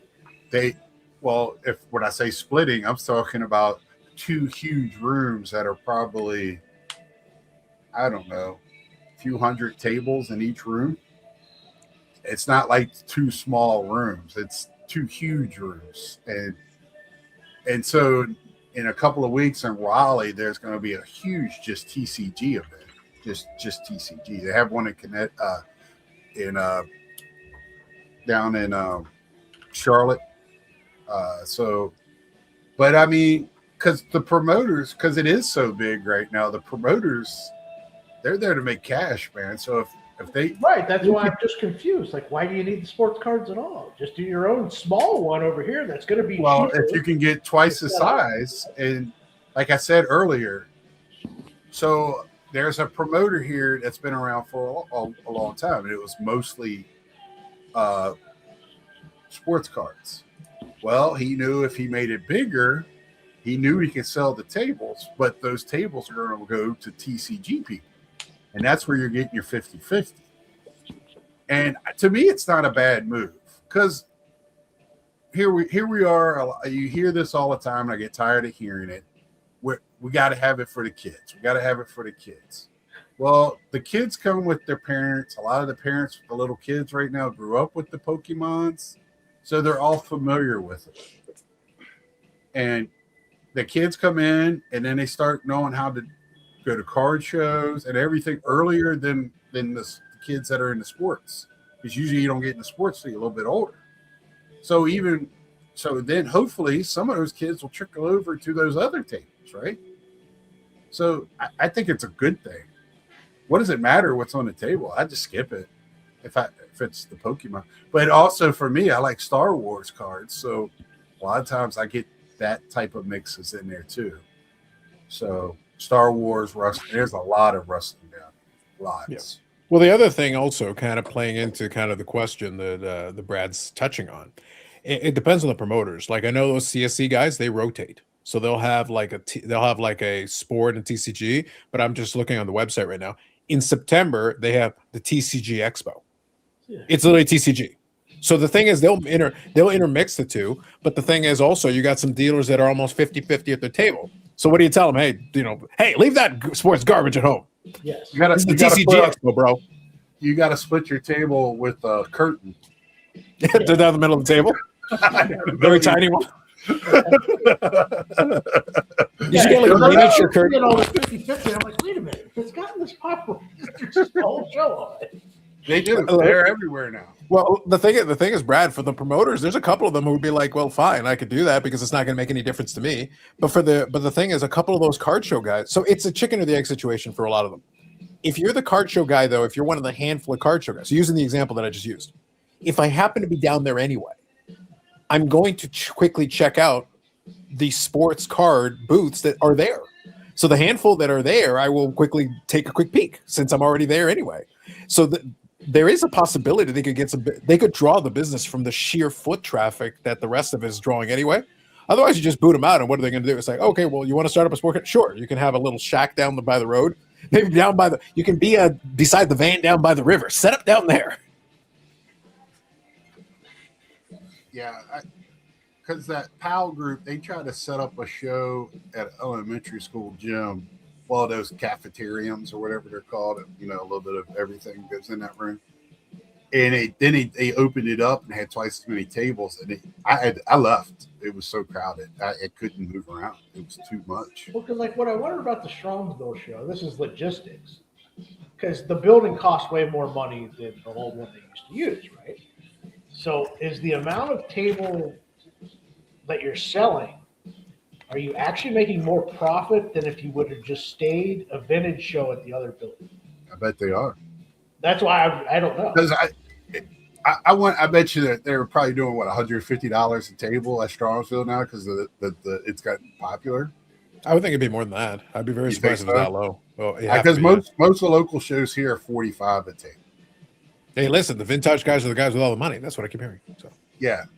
So, and what was the price per table for a dealer? Yeah, I can fill in one thing though, based on what Brad is saying. Though I can actually give a little flavor to this. Part of the rationale is that Strongsville show was actually the combination of two different promotions, because there's actually a person who's setting up card shows, and what they did is combine forces in the space, because Menzie and those guys actually wanted more room that was originally available. And when they did it in the hockey rink, that place actually had 2 hockey rinks, Brad.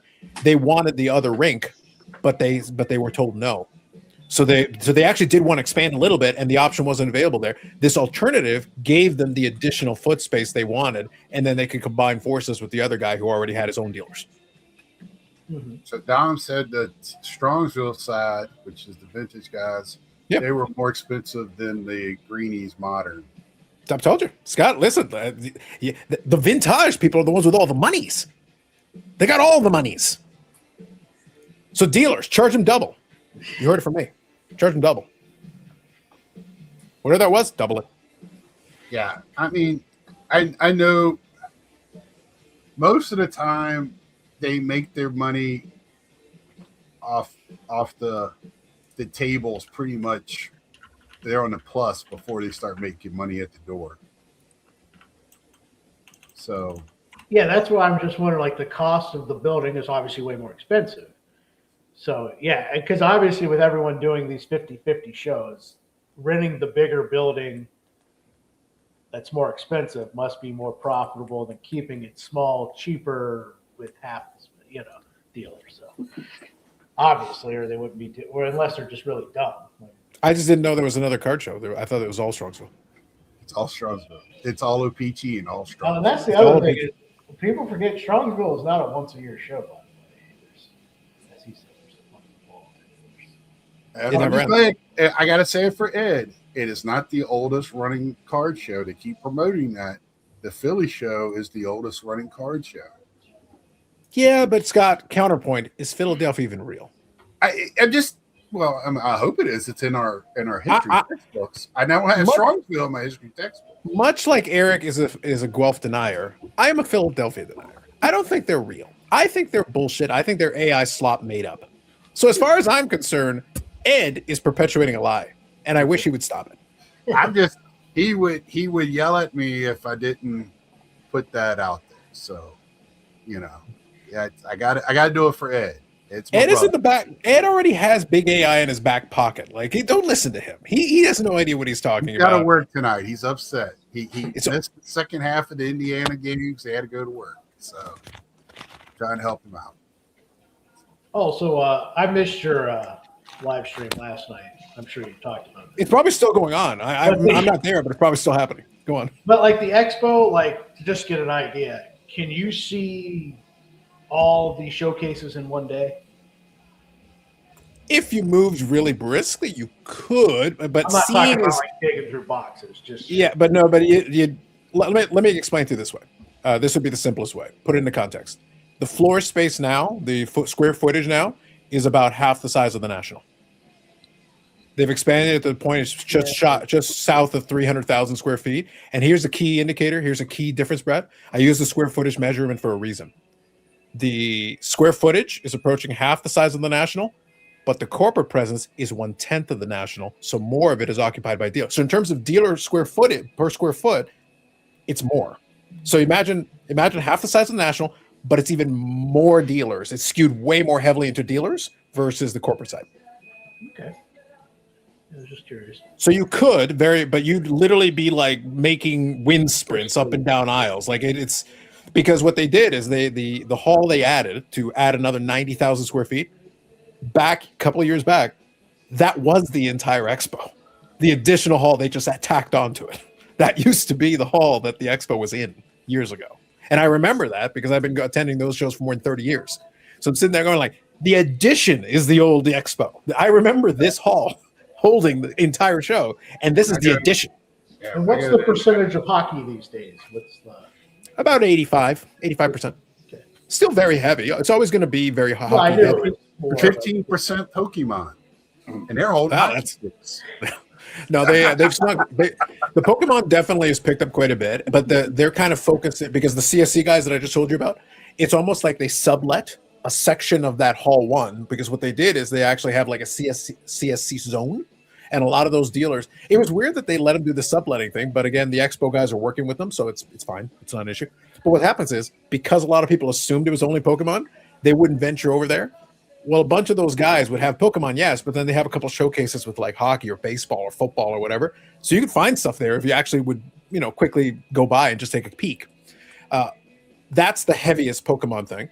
But there would be a bunch of other dealers. There was one example that I cited. It's up near the front of the doorway, and I was talking about it with Bobby and the guys. They've got like maybe 18, 20 tables. So all these tables, all these showcases. They're vintage, very heavy vintage. They had 2 showcases at the very end that had Pokemon in it. So is that a vintage table or a Pokemon table, right? Like 95% of the table space is vintage. Hockey, vintage football, vintage basketball, vintage all of this. 2 showcases at the end are Pokemon because they like money. And I mean that answers your question right there, Brad. Why does sports cars have an team? Because that's what's selling right now. I mean, people come in, even the people that do the sports cards are looking for Pokemon as well. They're collecting both. I mean, that's the world we're living in. Is we're getting. I think we want to put everybody in a box. Like you collect this, you collect this, you collect this. When really we're most of us are collectors when you just really look at it. So this younger people, the people that are probably in their 30s now, they grew up with the Pokemons, but they also like sports, right? Like me with Star Wars. I love Star Wars. I grew up with Star Wars. So I collect that stuff, but man, I love baseball. I'm not giving up my baseball. I will give up Star Wars before I give up baseball. So, but I feel like that's why you see both at the shows. It's a smart move for the promoters because you're getting twice as many people in that you might not have would got in before. So I think, but I could be wrong too. So, which good choice. Probably. I like Dom. I like Dom's question, by the way. See, I don't have the Shea Moynihan problem, Brad. I got people. So literally the biggest deal I did on the entire show floor, the guy had it at the table. He's one of my longtime buddies. I've known him for more than 20 years. I walk over. I literally set up camp. I put my stuff down at his table, behind the table. And I have a dealer badge. So I walk in. I'm not set up as a dealer, but I have a dealer badge for reasons. So I walk in. Yeah, I don't deal with the peasants, Brad. I move past the commoners. So I'm saying I walk past the commoners. I go over there. I drop my stuff off. I go, all right, Steve, what do you got for me? He goes to his table. Boom, boom, boom, boom, boom. Grabs a couple different bananas. I go, first right of refusal. Well, what do you like? I go, I like this one. I like this one. I like this one. I like this one. What do you want to do? He goes, we go back and forth. We come up with a price. Transfer good? Yeah, buddy. Boom, boom, boom. Done. Thank you. Have a good day. We'll talk in a bit. I'll catch you at dinner. Yeah. Why would I deal with the? So you know what? You can't make it big enough. I don't have to be there. I can walk in and out in my leisure. Like I don't show up at the opening of the day. I don't leave at the end necessarily. I come and go as I please. So I guess his question is, if that would go bye-bye, would you still go? Well, I did for yeah. Well, because that's what's done to all those guys. Well, Eric's still going, from my understanding. He's still going. Oh, and Eric is the biggest peasant I know. The reality is, I not that Eric. Our TV, those back pages. Oh well, maybe he's a peasant too. I don't know. I can't judge. I don't know him well enough. So anyway, I used to do it that way because I know for a fact that I can't be bothered to go and search for everything anymore. Like it's not worth my time. It just isn't worth my time. Also, by the way, most of the time, most interesting stuff I'm finding is either I found it before, or I found it after. So it's like, why would I, worry about spending too much time on the floor? I would rather. I'm honestly just going there to hang out and chat with people anyway. Like I'll find people, we'll be chatting for a bit. I go, all right, you want to go grab a beer? Sure. Or go grab a beer and we hold court for a while, and then I'll pop out again. And I found stuff. I never walk away empty-handed, but it's not the priority. Yep. So the show still works from that perspective. I'm going to eat pizza with Ed. Yeah. Indeed. Well, Joe can kind of touch on that. We actually, so when I saw him for a little bit, we were having a quick conversation with the Ship My Cards guy, and we were chatting a little bit about Joe is getting acquainted with the process, but also talking about maybe a marketplace he's working on. So I don't know if you want to chime in on that, Joe. Yeah, I was just curious, and they were talking about starting a marketplace on that website. Yeah. And we talked about a few things, but. Yeah, that's where I think the value is, though, because Joe was able to ask his questions, and because this is the guy we were talking to was Brian Wells, who is the guy who runs Ship My Cards. It's his thing, so we were able to have a chat about it and kind of get some feedback. And he's a nice enough guy. Like you can chat with him for a couple of minutes. So I was literally grabbing my stuff. So I was there. I was seeing if they had the stuff for me, and they hand me the box. They mule it up. It saves me dealing from undesirable charges. Yeah, it's great. So anyway. Service. Yes. So they mule it up inside of the box. So then I get all my stuff in the box, which is great. But then at the same time, though, you can have a quick chat with the guy. So when they ship it to y'all, is that by weight, by piece, how do they ship it to you? Well, in that situation, Scott, there's no shipping. I know. I'm talking about when you do get it from your mailbox in the United States, because that's basically what you have. Right? Yeah. Box. So what they do is they literally box it up. It's like they create a shipment. They put it in a box for you. The reality, how big the box is depends on how much stuff you got. Depends on, and how they ship it depends on what you ask for. I'll use courier because I want it, as quickly as possible, and then the information gets put in. But I literally get sent in these boxes. The branding's right on it. But literally, they can fill as many of these up as you want. Like I've had bigger packages where they'll fill up a bunch of these and put it in a bigger box. and then that's what I get shipped. So it's like, but this is how you can do it. But what happens is for the show, they'll fill up one of these. So these can hold graded slabs in addition to regular cards. So for $20, they'll fill up one of these things, as few cards as you want. So they'll bring it up for that, and this is what you get handed. There's your box. You can have whatever you like. Which I think is more than fair, because in reality, it's saving you the trouble, and you can literally go physically grab it yourself from them.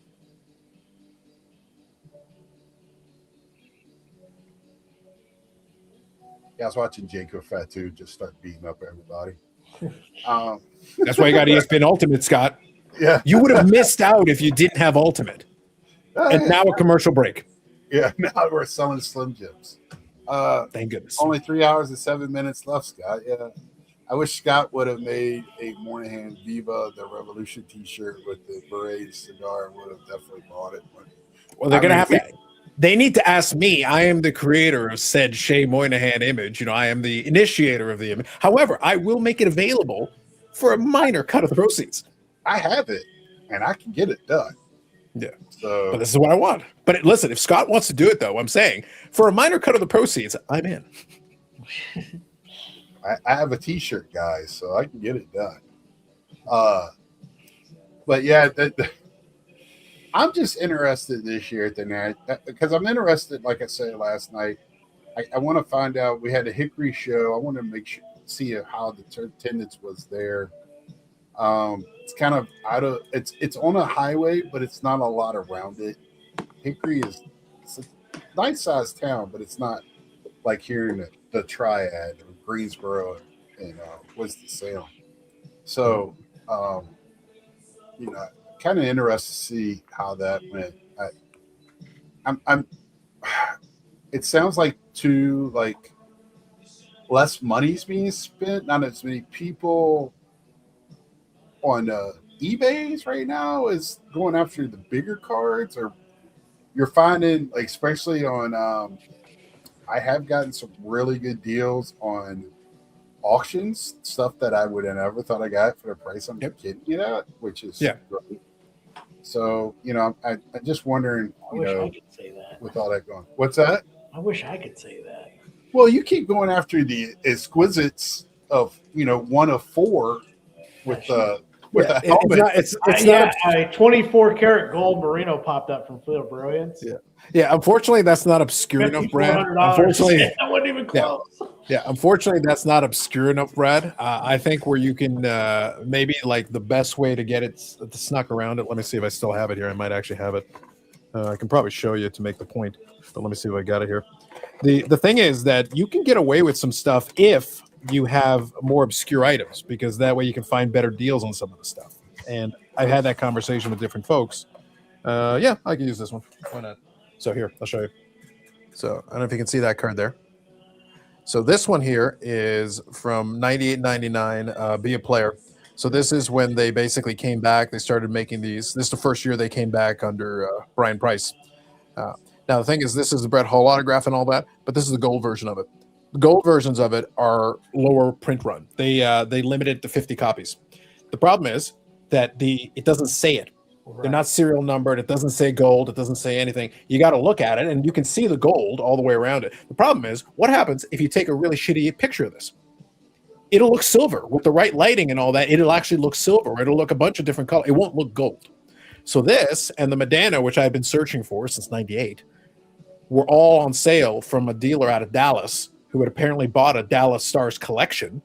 But apparently they only know how to take pictures with a potato, so everything looked crappy. But the good news is I know what the cards are supposed to look like. I can kind of see what the tint is. And at the price point they had it, so kind of playing into your question. At the price point they had them, so the Brett Hull was there, good price, I was very happy with. The Medana was there for $25. The regular Medano is a short printed card already. For $25, if I'm wrong, it's still an okay price. It's perfectly valid price for the base version. For the out of 50, another one sold last week for $160 or $180 or whatever it was. I got it for $25. Buy it now. Because I knew what I was looking for. I saw what it was, but it's obscure enough. If you know, you know. But if you don't know, you have no clue what you're looking at. Right. And they didn't label it as such. They didn't know the difference. You're a sucker. You paid sticker. I know. And I was a sucker all the way to the bank on that one because somebody paid like 7 times what I did not long after I bought it, and that came as part of my package.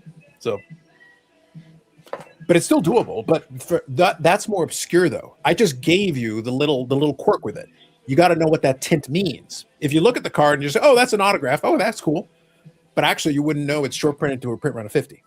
If you know what you're looking for and you know what it, because they didn't label it. Yeah. They didn't tell you. They didn't label it. Yeah. I know because I was there when that set came out, so I know what it's supposed to look like. Yeah, that's the knowledge game. That's you know, the year I went and kind of went the Dallas year where I bought the not Dallas, Chicago. First year back, I got the Gretzky rookie. Satchel Paige 53 and the Clemente rookie. Man, I did my homework before I went to that show.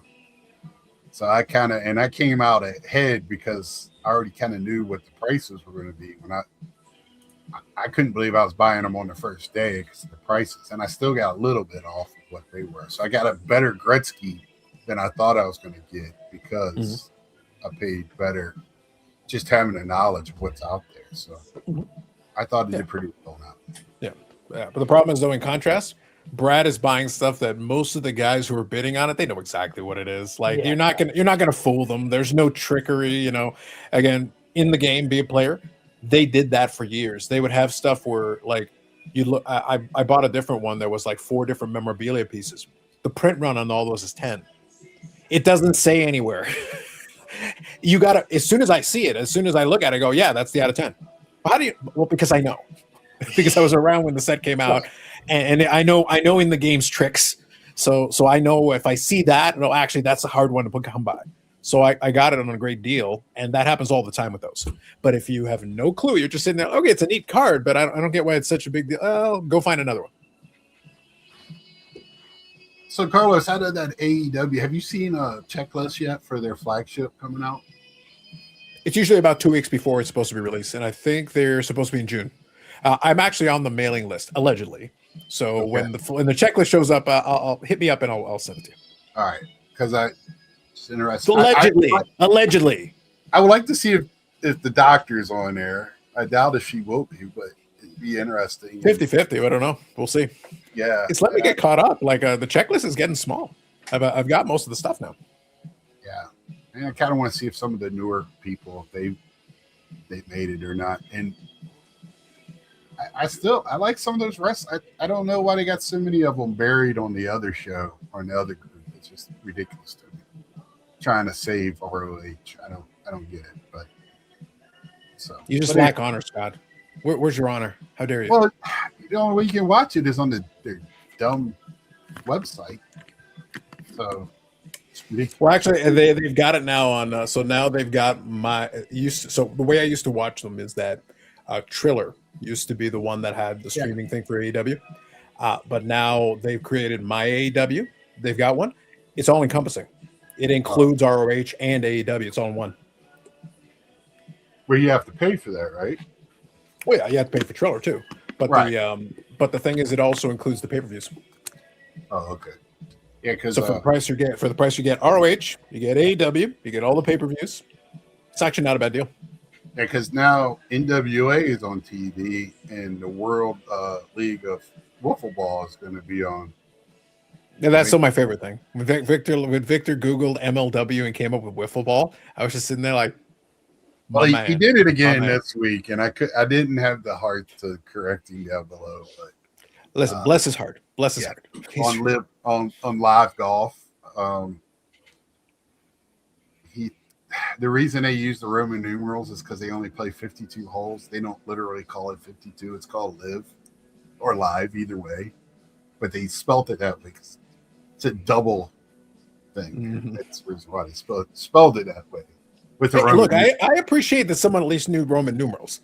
Yeah, that's getting increasingly difficult. We can't get cursive in schools, Brad. If someone knows Roman numerals, you know what? I'll take it. I'll take it. And I was like, he's there. He had it. And You can read a clock without the numbers. Oh, It's true. If it's not digital, yes. If it's not digital, you can read the hands. You know what the hands mean. That Yeah. yes. Yeah, that's why I was like, I'll go, let it go, because it was he had a very good story on that, but just listening. We'll forgive it because I'd still the FIFA thing. I think. Do you think that's really going to be a big deal for Panini just to lose something that comes around every 4 years? Well, they've had it for 50 years. So, yeah, it's more symbolic of a bigger problem for them. It's that they're not if you lost a license that you had since the 1970s, so this predates all the rest of the sports cards and all that.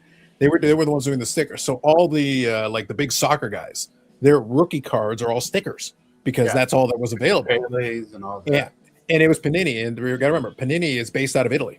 That's where the home base is. Yep. So it's actually a slap in the face. Like they're literally like, we're literally going to take this from you, from your home turf. This is your stuff. This is the predates all the rest of it. And then we're going to take all the rest of it too. Because basically they're saying like, there is no license that is safe. You lost a 50-year license that you had. No license is safe.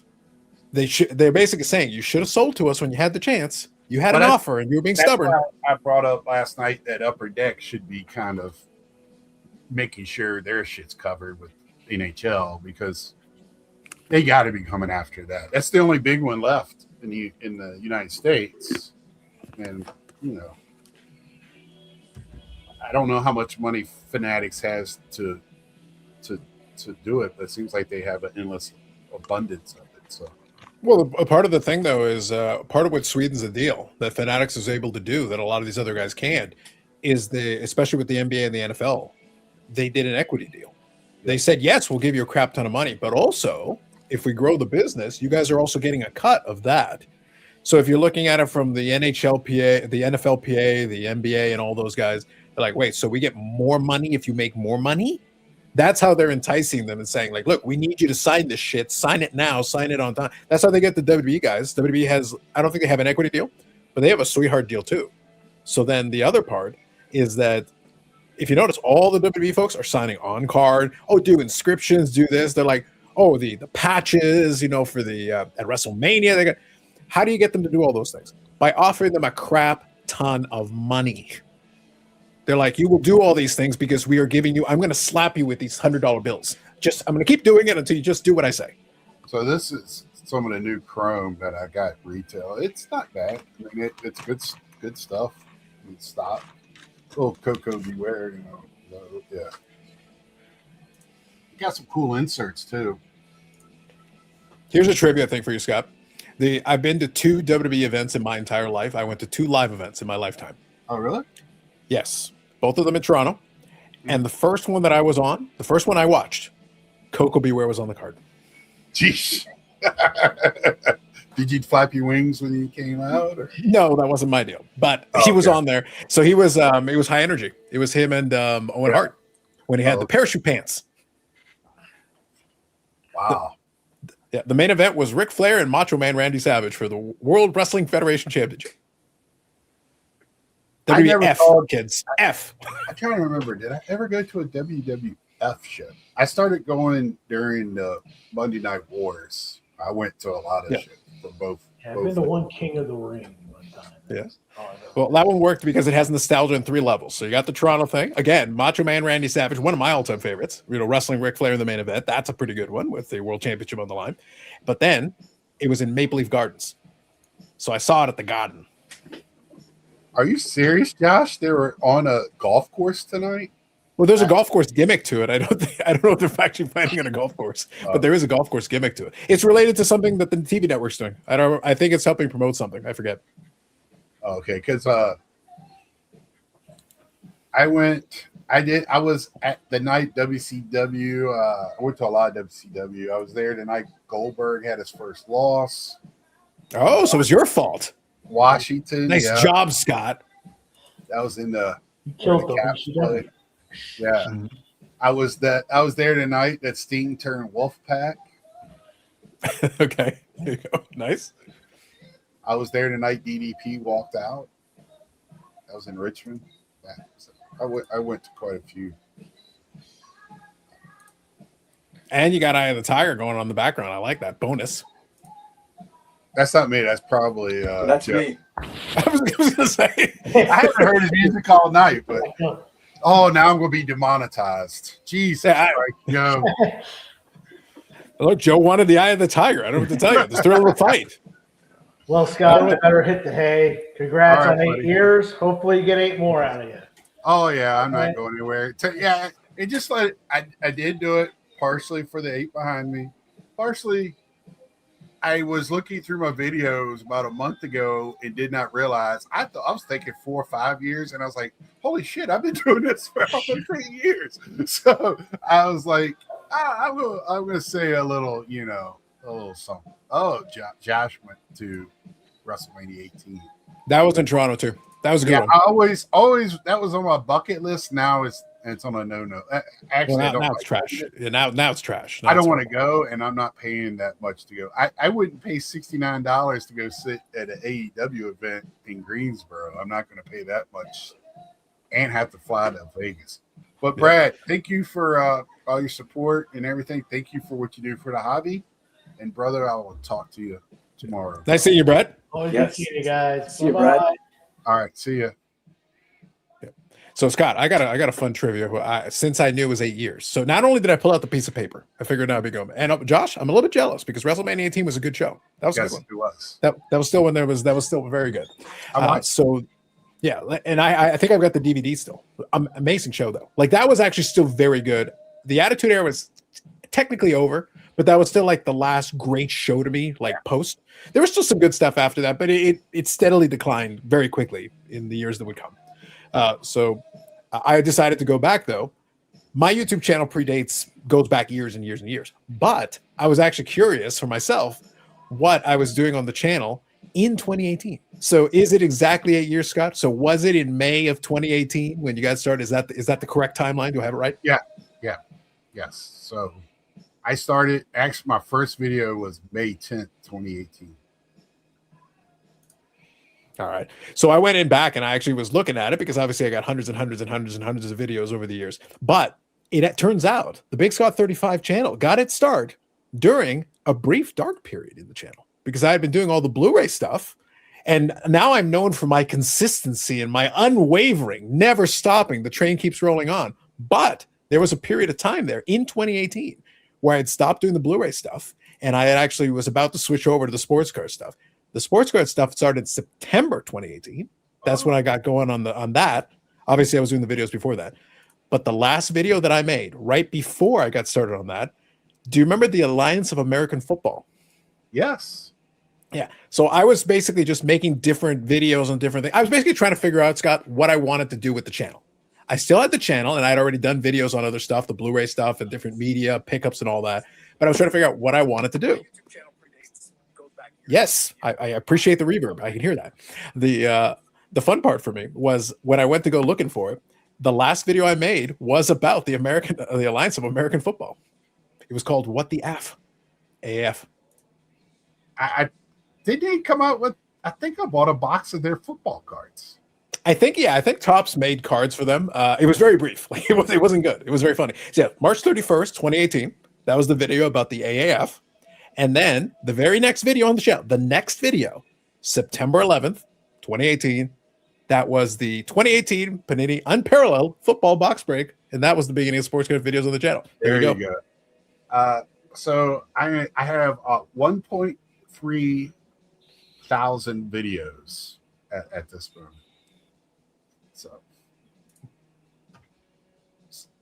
now that counts the shorts, right? You can't in the shorts that as counts well. all the shorts.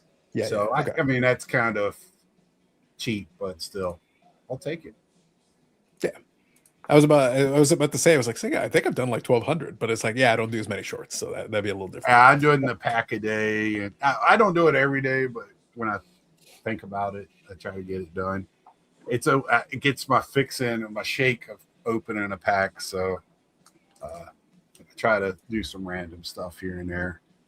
I like the pack a days. I like the pack a days. You're literally talking about, packs of cards, but at the same time, you talk about your fix, and it'd be much funnier to me if it was a pack a day. So today we're having the Marlboros. That's kind of why I do that. Gotta get my fix. Yeah. Hey, what's up, Red Light? What's going on? Yeah, that's kind of why I use that word, the wordage that I use a little bit to kind of play with it a little bit. Yes, I I have fun with that and just having a good time. And using this as part of my hobby too. It's like it's a great extension of it, and it's a great way just to kind of be not to take it so freaking serious and just sports cards and cardboard. So and have fun with it. Oh, the Hurricanes won. They sweep the Flyers. Yeah. Some happy people around here tonight. Yeah. But the reason I figured I would mention that because I went to look it up, since you had the 8-year thing, I go, well, I thank you, Scott, during the brief time between March 31st and September 11th, where I left the open door for people to do whatever they needed to do. I'm glad you filled in some of the gap because we're getting worried there for a bit. It was touch and go. They took all my videos off of Twitch. I went on there to see how far back I went on there because I was doing videos on there first. Because I was streaming games on there. So I was just using that platform. And then I found out I could take the videos off of there and put them on YouTube. I was like, well, that's what I'm going to do. So that's how I kind of get started. And I had more hair. I don't know if you saw, I showed the video, my first video earlier tonight. So, and I showed the video of my man, Nats Man, falling asleep. Well, isn't that in the corner there? I got him in the corner sleeping on. And you have you made like photographs or cards. I forget what it was. Like you had a thing with that. Yeah, I still have. Let's see. Do I have one over here? I don't know if you have one of these, Joe, but this is the only thing. I want this thing. This is a collectible. It's a Big Scott 35 exclusive collectible. I might have some more. I can give it to y'all. Yes. So Nats Man was on one of his live streams and he literally fell asleep. So Nats, I got him done. I mailed them to him and he signed them. So, and he numbered some of them. I gave one. He made one for Eric because Eric. Those back pages was my guy that night, and I gave one to Andy and Don. They each got like a special one. So, but I picked that one with the friendships because Nats Man is he's a great guy. So, but he was very tired, and he was clearly very tired. Well, it was because Eric during that time frame only has his windows at night. So so that we record it like at midnight or 1 a.m, and I was working second shift, so I was fine. And I told Nats Man, I was like, man, you don't have to come on. I know you had a long day. And he's like, no, I guess my Eric's my man. I was like, all right. So, but yeah, that was a hit that year. That was Atlantic City, I think. Year. Well, I think he put it on there. I think he put it on the autograph there. He wrote it down. Yeah, and that's Atlantic City. Yeah. So I think I got a few more around here. I can get them out to y'all. Yeah. I didn't bring one to you, Joe, the year that you stayed with us in Cleveland. Not that one, no. I have another card from you though. My rookie, my baseball card. Yeah. Okay. Yeah. I got the gold inscription. Oh, extra cool. fancy gold inscription. Well, I had gold, silver, and black or blue, and then I had 75 cards with nothing in the sky, and I think I had 25 cards with the Death Star in the sky and over my shoulder. So I thought that was pretty cool. I thought that was pretty ingenious. I have an idea. I'm just trying to figure out how to go about doing it and how much time consuming it will be. Mm-hmm. So, all right. So let me ask a question. Let me put my host hat on here for a second. I'll help out since we're here.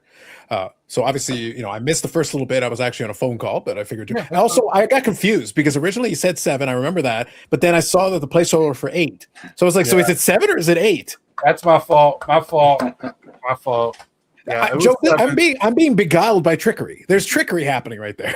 It worked out fine anyway. I was having a phone call arranging something maybe coming to the channel soon. So it was an important phone call. I needed to take it. It was valuable. Right. So you said you played a little bit of the first video. So here's my question though.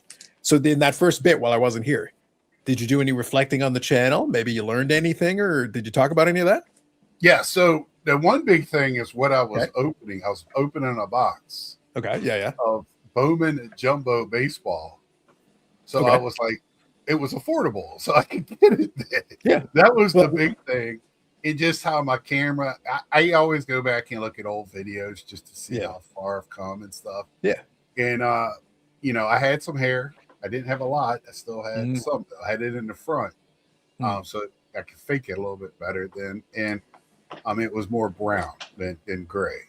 But I did have the 2 cameras set up because I had that for my video gaming so I can do smirks in the camera and stuff. But anyway, just how I do things. I get you. And I always tested different setups. I still do to this day for lighting. Yeah. So. No, that's fair. But so then here'd be my question. So in that case, you answered my question, but then here'd be my follow-up to that. So then with 8 years and 1,300 videos, we'll give you credit for them, even though, like I said, shorts is cheating a little bit, but we'll give you, we'll allow it. We'll allow it. It's fine. Right. So with the videos though, you've done the commentary videos, you've done the lives, you've done some of this, have you learned anything? Because I'm going to come back in a second. I can still hear you, but I'm curious. So with all that, and you learned about the community thing, you learned about what it actually is, and you learned about what it's not. You learned, you've had a couple of experiences here with all this, gone to the nationals, gone to the shows, met the people in person. So what's the takeaway, Scott? 8 years of Big Scott 35. What have we learned from this? I'll be right back. It's a question to you. I know I'm trying to, because I've talked about it earlier tonight. I just want to make sure I get my wording right. What has 8 years has meant everything to me because of the friendships. The guys that have been on tonight, the guys that text me saying how sorry they were. It is Mother's Day weekend here in the States. I don't know. I don't think it is with y'all, Joe. Is it? Y'all have Mother's Day? It's next month. Okay. You damn communist. Anyway.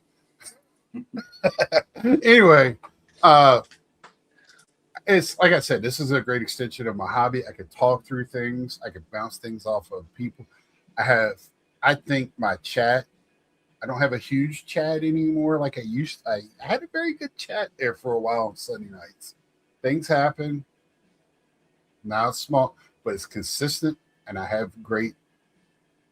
have great people on, great talks. And I like to get back to some of that. To tell you the truth, I lost some of that fire that I had, and that's why I had to take a little step back for a little bit. And I learned that it's not the end of the world if I do that. Everybody's still here, and I've learned to embrace some things and not take things so seriously. Emo Scott's in it, and I can tell you, and Carlos likes to make fun of it. But it's okay for me to show a little emotion. And I might be wrong sometimes. It might be right. It might be indifferent. But, you're not going to make everybody happy all the time. And that's another thing I learned. And I don't try to do that anymore. But I did make my mind up beginning of this year to speak out a little bit more. When I do see some things, because I kind of tippy-toed, and Carlos talked to me about this too, and some other people. So if you're going to talk about it. Don't tippy-toe, don't kind of half-ass it. Just talk about it. And if somebody wants to engage with you, which I've had engagement on a couple of different issues. Yep. But it's, if you're that passionate about it, don't be afraid to speak about it. So. If not, then don't say anything. Just move on. That's okay too. Just know where you're at, and and I'm still learning every day. I can't say. I think we're all that way, right? If you stop learning, then you really don't care anymore. Or you're Eric and had way too many concussions and he doesn't remember. Right. Well, I taught him the same lesson over and over and over again. He does not learn. I mean, I'm sure he's got Post-it notes all over his bedroom when he gets up in the morning telling him how to put his shoes on and stuff. So, You know, that's an interesting question because I look at my old videos and I'm like, man, I've gotten better, this, that, and the other with this, that, and the other. But then again, we're just showing cards, man. Well, how much that's better? Yeah. So the question was for a couple of reasons, but one of them is because it's an open-ended question. I'm not directing the witness here. I'm saying no. Right. 8 years, you can learn. You can learn about how to production. You can learn how to do certain specific things. It was funny you mentioned the whole idea. And yeah, Mother's Day is tomorrow. Joe, let your mom know. She probably checking on that. But the but the thing is, next month. That's what I mean. Like, no wonder his mother's be like, why has it always been June with you? It's May. Father's Day. It's May. It's May. That was a joke in case any Canadians were watching. So anyway, yeah. But we change it all. And by the way, I appreciate that you're acknowledging me, Comrade Scott. Yeah, it's like talking about the commies. It's like, yes. Listen, Eric is trying to get in on a communism, but he still doesn't understand. The point is, though, that it was funny that you mentioned that you started off with a box break, because that's why I said during that gap, I was literally, so between the March and the September, I was trying to figure out what I wanted to do with the channel. So I took those months off. I was more than prepared to make videos again. It wasn't an issue that I didn't want to make videos. I just wasn't sure what to make videos about. And that's just trying to figure out what you want to do with it. The channel's already there. So, all right, what do you want to do? And the first stuff I started off with was a couple of box breaks. The boxes were more affordable. But what's funny, and the reason why I laugh, is that the first boxes that I was opening in those at the beginning, I only did it for a little while, were all 2018 football boxes. Not exactly what I'm known for. Not known for necessarily football, not known for box breaking really on the channel. That isn't really what I do. But at the time, I was like, no, I'm going to open some box. I'm going to have some fun. I'll record it. I'll just record it because I was going to open the boxes anyway. I figured I'd check it out. And I did okay. I pulled some interesting stuff. Actually, I pulled a Sam Darnold rookie RPA on the channel. That was on there. Yeah. And I've actually gotten that card back a couple of times. I actually sold it when the price was higher on it. And then I got it back before. This is well before the Super Bowl. But now he's Super Bowl winning Sam Darnold. And I still have his rookie RPA. Not the original one I pulled, but one of them. Yeah, and that's the thing, is just, you know, and that's why I've been one of the things that some of the bigger YouTubers, when they're like giving me, you know, tips and stuff, is maybe my description and my name should be more like he's got 35 cards or whatever. You know, I kind of did it that way because at first I didn't know. I really like video games. I play video games. I stream them every once in a while. And that was my idea. It's like, I'm going to be a collector's channel. It's not going to necessarily just be cards. And I'm kind of keeping it that way. You know, if I get viewers, thousands of viewers, you know, for me, I like what I have. I know most of my viewers. I talk to them. I see them out at shows. And I like that, you know. Do I want to? I would love to have 10,000 viewers, but I don't. And that's okay as well. Dan, also 2018, we talked about it earlier before it probably came on. Number 475, Pete Alonso rookie card. That's for me in 2018. Hold on. Wasn't Alonso 2019? Am I wrong? Yeah, 2018 was Soto. I am wrong. 2019. I am wrong. 2019. I was wrong all night. Nobody told me till well, that's what I'm here for. Look, I'm a hobby doctor. This is what I do. Yeah, 2019 is 2019 was Alonso because Vladdy Jr. was 2019. I remember turning all my cards. I quit. I'm turning it all in. 2018 you had Ohtani and Soto. Because 2018 was 2018 the design on 2018 was really good, but that was Soto and Ohtani were the two main ones that I had. I think Devers was there too. That color blast. You know, the whole card, like Independence Day and all that stuff. Yeah. And they had, I think Devers was 2018, I think too. I think there were a couple other guys. What was the year of the bat down? Acuna. I think it's 2018. I thought it was 2018. Yeah. I thought that was why everybody. I can double check, but I'm pretty sure. Yeah, I'll find it here. But yeah, I just figured I thought it was a good open-ended question, though, because sometimes over time, as you make more and more videos, you will learn about how to do that, yes, but then also you will start to figure out what you want to do this for. And to me, that's the evolution that I think is more interesting, because it's like, You can start off with one idea. I started off with the idea I'll do these box break videos, but that's not my style. That's not really. I enjoy opening the boxes, but I'm not one of those guys that's going to get super excited about a big pull on camera. Like it's not going to be my thing. And I've pulled some nice cards, but that's not me. That's not what I do. But I can still enjoy it. It's fun for what it is. Well, so that's what I kind of use my pack a day for. While I'm in that minute, I'm talking about the cards, what I like about this set, what I don't like about this set. Is it boring too? Because like I was not really thrilled with 2025 Stadium Club this year. It was very boring. Sure. Set. Wasn't glossy. They didn't have a glossy finish. Great pictures, but it was a boring set. It didn't have any pizzazz to it.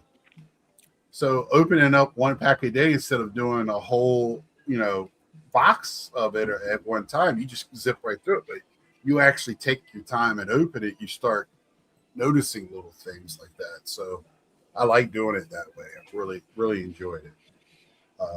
But then again, I really like the Scooby-Doo set. I really realized, man, I really like this set. And that's gone up in price. I got the whole, I think I've completed that set now. I can't remember. Yep. And by the way, to answer, the bat down was 2018. I thought it was. Yeah. So we actually don't realize how good we had it, by the way. 2018 was that top set was very strong. I like that. And there was some good stuff in football too, because those sets actually were quite nice. They actually held up pretty well. I remember 2018 still picking up Series 2 and update on the clearance rack. Yeah, totally. In 2019. And I'm like, and then all of a sudden the hobby went crazy and you couldn't find anything. And then I've decided that this is the year that we have to find the voice of the vintage hobby. All right, I can fill in the blanks on this one. Let me assist. I'll translate Dan for everybody. So this is kind of a joke we had on the Cardboard Cynics thing. So a guy, Gordy Bonkers, he's on the he's on the sports card nonsense thing, but he's this young guy who he's christened himself the voice of the vintage hobby. And which of course is going to be leading to a lot of the guys going like, I got shirts older than this kid, stuff like that, and similar variants on that theme. It's funny though that it's like I don't understand why you felt the need to have to do this. You were going into it, reviewing things like you've seen. Exactly. That's what I'm saying.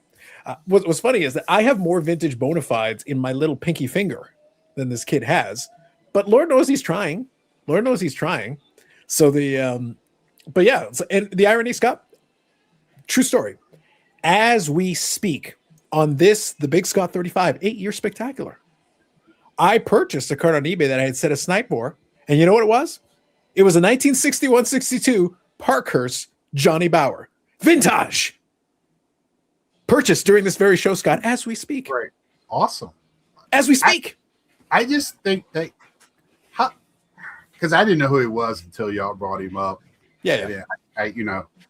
And I mean, he's one of these guys that came out of nowhere and has all the answers. And Bauer? Yeah. No, this Gordy guy. The Gordy Bonkers. Yeah, Gordy Bonkers. Yeah. Gordy Bonkers. And and nobody, and like we talked about the guy that was talking about experts. You could say you're an expert, but there's always going to be something that you're going to be needing to, of course. Yeah. Something you're going to miss, right? Yeah. There's people that are highly knowledgeable. And I don't know if this guy's highly knowledgeable. To me, he's not. Spoiler, he's not. I'm not trying to put down, let me tell you, I'm not trying to put down vintage guys at all. I'm not trying to put down, because I love my vintage. I have vintage. I see behind me. But those guys have already played. We know who they are. There's not, unless you're going after the bread, some of the food stuff, some stuff that's obscure.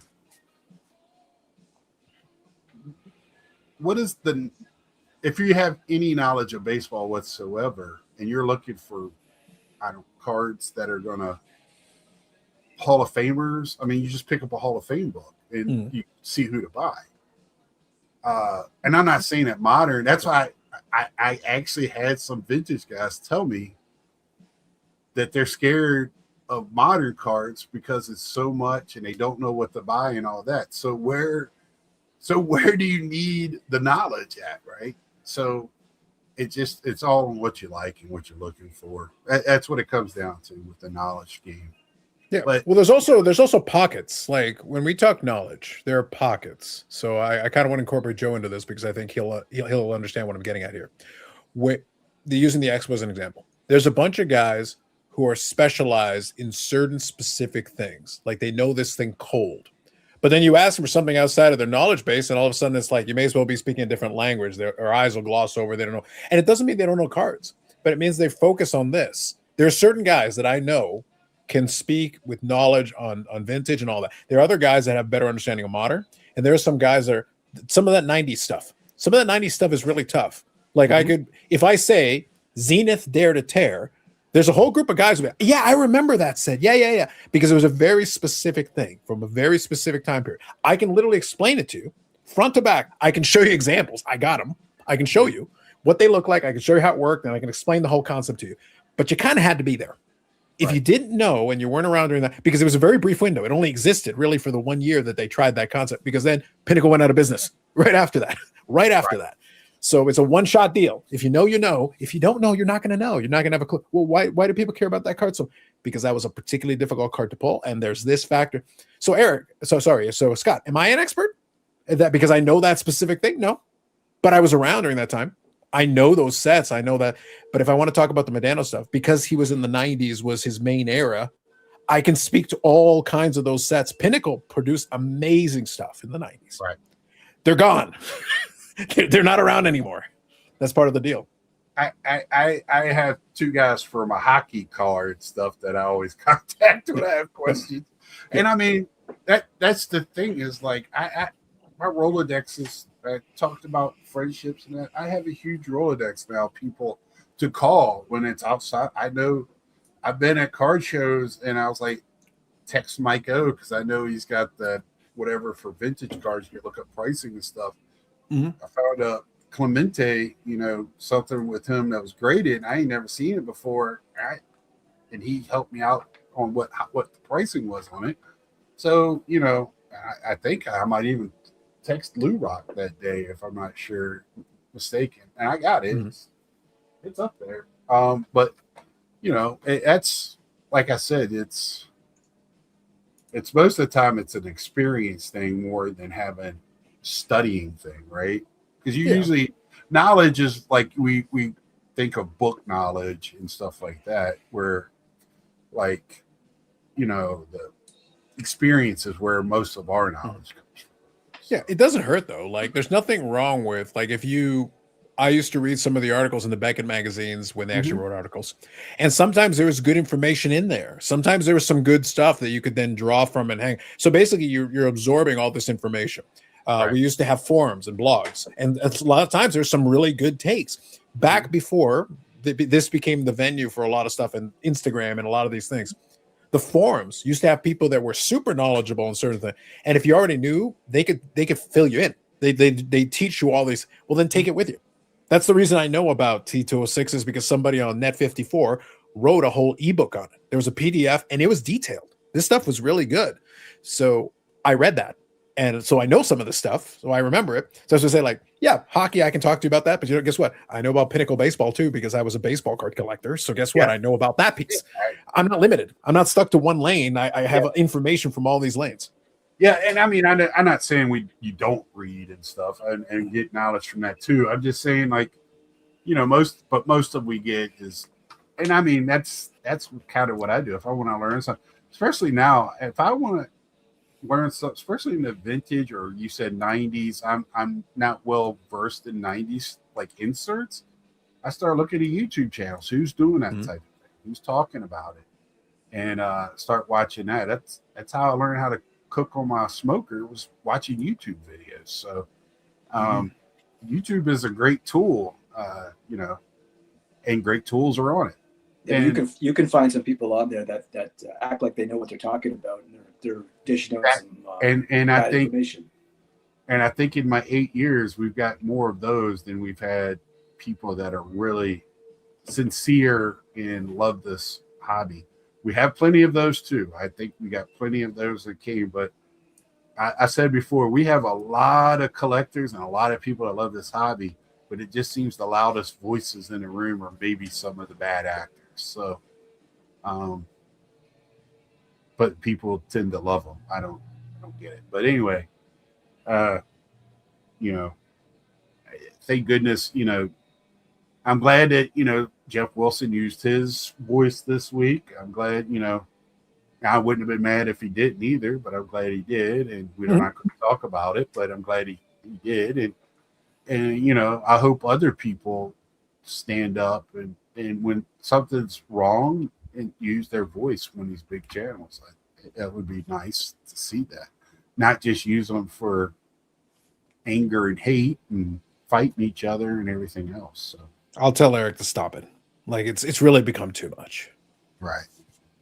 You got anything, Joe, tonight that you want to come in with? I don't know. I just came on to wish you a happy anniversary. Well, thank you. You were one. You've been around, and I was trying to remember when I text you how long we've. Did we talk when I was in Iowa? Has it been that? I don't know if we probably interacted, but yeah, my first time introduced you was the first time Mike O showed one of your card room videos. So this is going back like maybe 6 years. Yeah, that was Iowa. Oh, it's definitely Iowa because yeah, I remember that I loved your card room. I just thought it looked like a card store. I did too. I missed the basement. Yeah, it looked like everybody's like it looks like a card shop. Yeah, and that's what I was going for. It looked huge. Yeah, thank you. And then you had that secondary game room, which I'm yes. like, how big is this guy's house? Oh, you'd be shocked at what I paid for it. He's got like a hobby fortress. It was, and that was just the basement. Upstairs was like a regular house. I had some history stuff upstairs. Carlos would have liked that. So I kind of had. I missed your old setup at the old apartment when you had that Virginia flag when you used to walk out. That flag there. Yeah, I can't do my wrestling entrance anymore. I was gonna say you could have done like the Kool-Aid Man. Oh yeah, just going straight through it. That's one of my nicknames back home. It's Kool-Aid, but I used to do the wrestling thing every once in a while when I was feeling a little uppity. Let's see. Scott, I miss you guys with Michael Hitman 23 and your other guests. Like I say, this is a good time slot. Yeah. Just all it. So, you know, Hitman, married, 2 kids, Mother's Day weekend. He's also a Hall of Famer. He's a Hall of Famer. He got time. You don't understand. He's big. He's big timing. He's big leaguing you right now. Yeah. Family, Mother's Day. Yeah. Whatever. Yeah. Dave. Midlife Card Crisis. He is school reunion tonight. Eastern Connecticut is family stuff. It's just the way it is, man. And if I start doing Saturdays, I'll start sending out invites. And I have some people in mind that I've never had on before that collect some stuff like I do. And I like to how I like to find out how people collect, what makes their mind tick to do what we do. It's always interesting to me. So, you got anything else, Carlos? Or all right, dude, I do 4 hours. We spent so much time on women's sports that I literally have a piece of paper. I can go into some stuff like GameStop. We never touched on GameStop. So I was going to ask you last night with the GameStop thing because I had it on my list, but Eric got into his feels and he just the man couldn't stop. Joe, the man was a runaway freight train. He just didn't he's sitting there. He's holding on to this take. He's like, I don't want women's sports to be dumbed down. I'm sitting there like, why do you care? Then don't watch it. Well, first off, you were talking about how terrible the WNBA was. It just going on and on. No, there's. Never mind. Well, Scott, look, realistically, to make a long story short, I'll get to the GameStop thing, I promise. So to make a long story short, my thought the whole time was like, who cares? Then don't watch it. Who cares? Then don't watch it. This conversation should have been 5 minutes. This is not that complicated. It's not that deep. And I kept saying little things, and Burrell saying little things. Once you get Bobby going, smaller, not dumbing it down. Once you get Bobby going with that, I'm sitting there like, I swear. See, here's the difference between me and the picture you got in the corner, Scott. Here's the difference between me and that. I think I lost consciousness several times. You just couldn't tell. I'm pretty confident I lost consciousness several times in that stream. So anyway, yeah, I had the GameStop thing on my list. That was actually one of the things we never got around to it. But I was like, I'm not dragging this out any longer. Yeah, seems valid. That's right, Dan. Well, Dan, I was gonna say I only got Playboy to read the big articles when I was yeah. So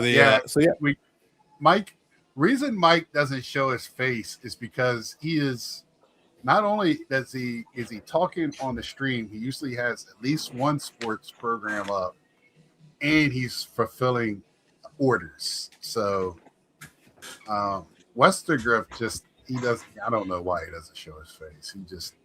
He's it. He's also a Hall of Famer. Both of them. I thought I was going to be in a house with nothing but Hall of Famers this year. I thought Eastern Connecticut had a shot of getting the veteran one. So I was like, man, I was going to do a video where I was carrying in all their bags and them all yelling at me, because I'm the only non-Hall of Famer. So, but I don't have. It's two of us. Well, now 3 of us are non-Hall of Famers at the house this year. So it's half and half.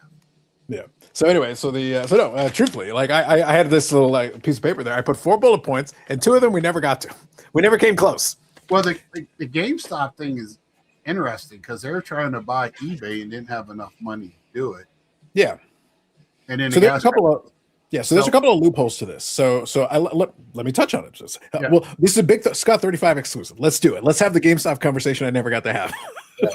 I wanted to, but we never got around to it. So the CEO guy, Ryan Cohen, I'll touch on the interview thing in a second. We'll get to that. But the issue was initially that he was making this offer for eBay. And, he's basically doing all this stuff to kind of self-promote himself a little bit. Now, there are ways that you could make this deal work. But almost no matter what happens, you basically gotta really play funky games with math. So to make a really long story short, GameStop has a certain valuation, and he was offering like a half, stock and half cash thing. GameStop does have a fair bit of cash, but this is where a lot of people get dangerous. The guy Ryan Cohen had this company that he was able to build up. He built up this company, and he has made a ton of money. So, but and this is the bigger issue that I want to get to, Scott. I don't want to lose it, but I just want to mention it now. A lot of times people, and this applies to all kinds of things in space, they say, you were successful in this, therefore you must be a good business person. So then when you come up with this idea that is cockamamie and stupid, I'm going to give you more credit for it because, well, obviously you know how to build a business because you've done this one thing one time. And the thing is, this guy has built a successful business. I'm not talking about GameStop right now. I'm talking about this other thing that he did prior to GameStop. But then he got involved with GameStop, and GameStop was a meme stock. Like, it was a joke. It was literally GameStop was on his way out. But these guys were able to make it into a thing when people were kind of pushing against the machine. I'm not going to regurgitate that entirely, but that's a fascinating story in itself, by the way. A fascinating story, how that whole thing built up. Yep. But GameStop exists today. And they partnered up with collectors. They've got PSA submissions. You've taken advantage of that. So they are doing things. But now you look at GameStop, they're almost turning themselves into card shops. But they're really trying to sell all kinds of things. They're trying to do all this retail stuff. The way it sounds like is they want to be a complete hobby store. Correct. So the concept itself, fine. I still think it's a stretch, but fine. But now you're using creative math. The creative math is you're really coming up with some very weird stuff. So that's the business that he built up originally. Thank you, Paul. So the thing is, he's had some successes. It's not fake. That's true. That doesn't automatically mean you know what the hell you're doing in this other thing. So GameStop is in this weird spot where, yes, they've got cash. They've got billions of dollars in cash. That is 100% true. So they've got, and the company has some value. That is also true. But then he's trying to combine that. And then he's got this promissory note basically from TD that's worth $20 billion. We should all be so lucky. I'm trying to see if I could get them to negotiate that. But he's trying to manufacture this idea that there's enough value in these things to be able to do a half and half. It's like, well, half the cash is missing, barely there. It's only there technically in concept. But it's like you're trying to buy this with maxing out all your credit cards and your line of credit simultaneously. And then you're hoping it's going to work because you have to almost make money immediately. So there's ways to do this, but you are maxing out all these kinds of credit and you're going to have to start making payments on it almost immediately. So you can make all these promises. And then that goes to the first interview. the CNBC guys were asking him a fair, straightforward question. They're like, the math doesn't math. That's weird. Huh. That's interesting. And yeah, what Paul's saying is true. Simon466, by the way, covered this. When the market cap, when the company is worth 11 billion, Scott, and they have 9 billion cash, that means your business is only worth 2 billion. Because the cash is counted as part of what your assets are. Cash is what you actually part of what you have. So that means everything else you got is only worth 2 billion, Scott. And you're trying to buy something for 56 billion.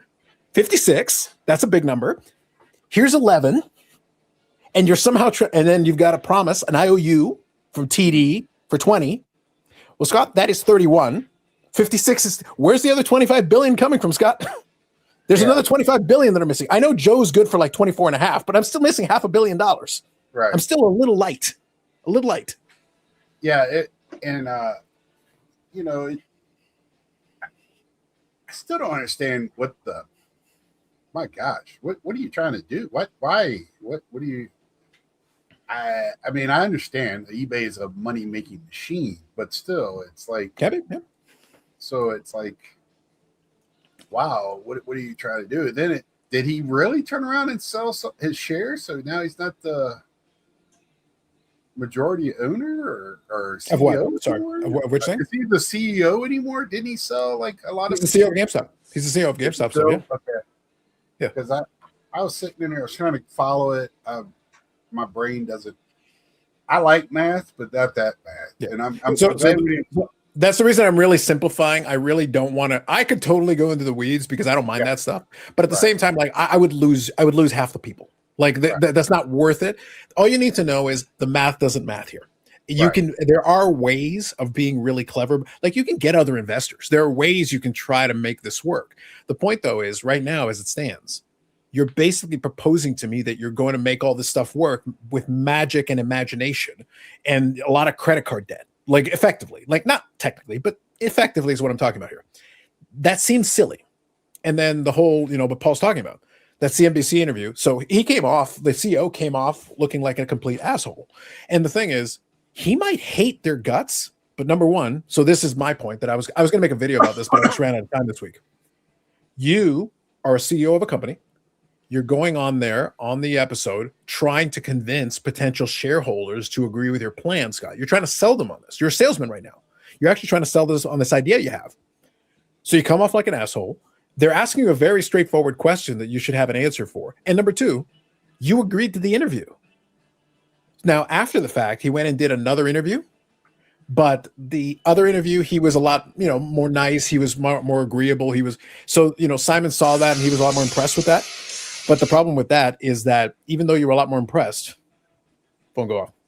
So even though a lot more impressed, no, it's not Joe's musical stylings. This is. I thought it was Joe. I was like, what do you want?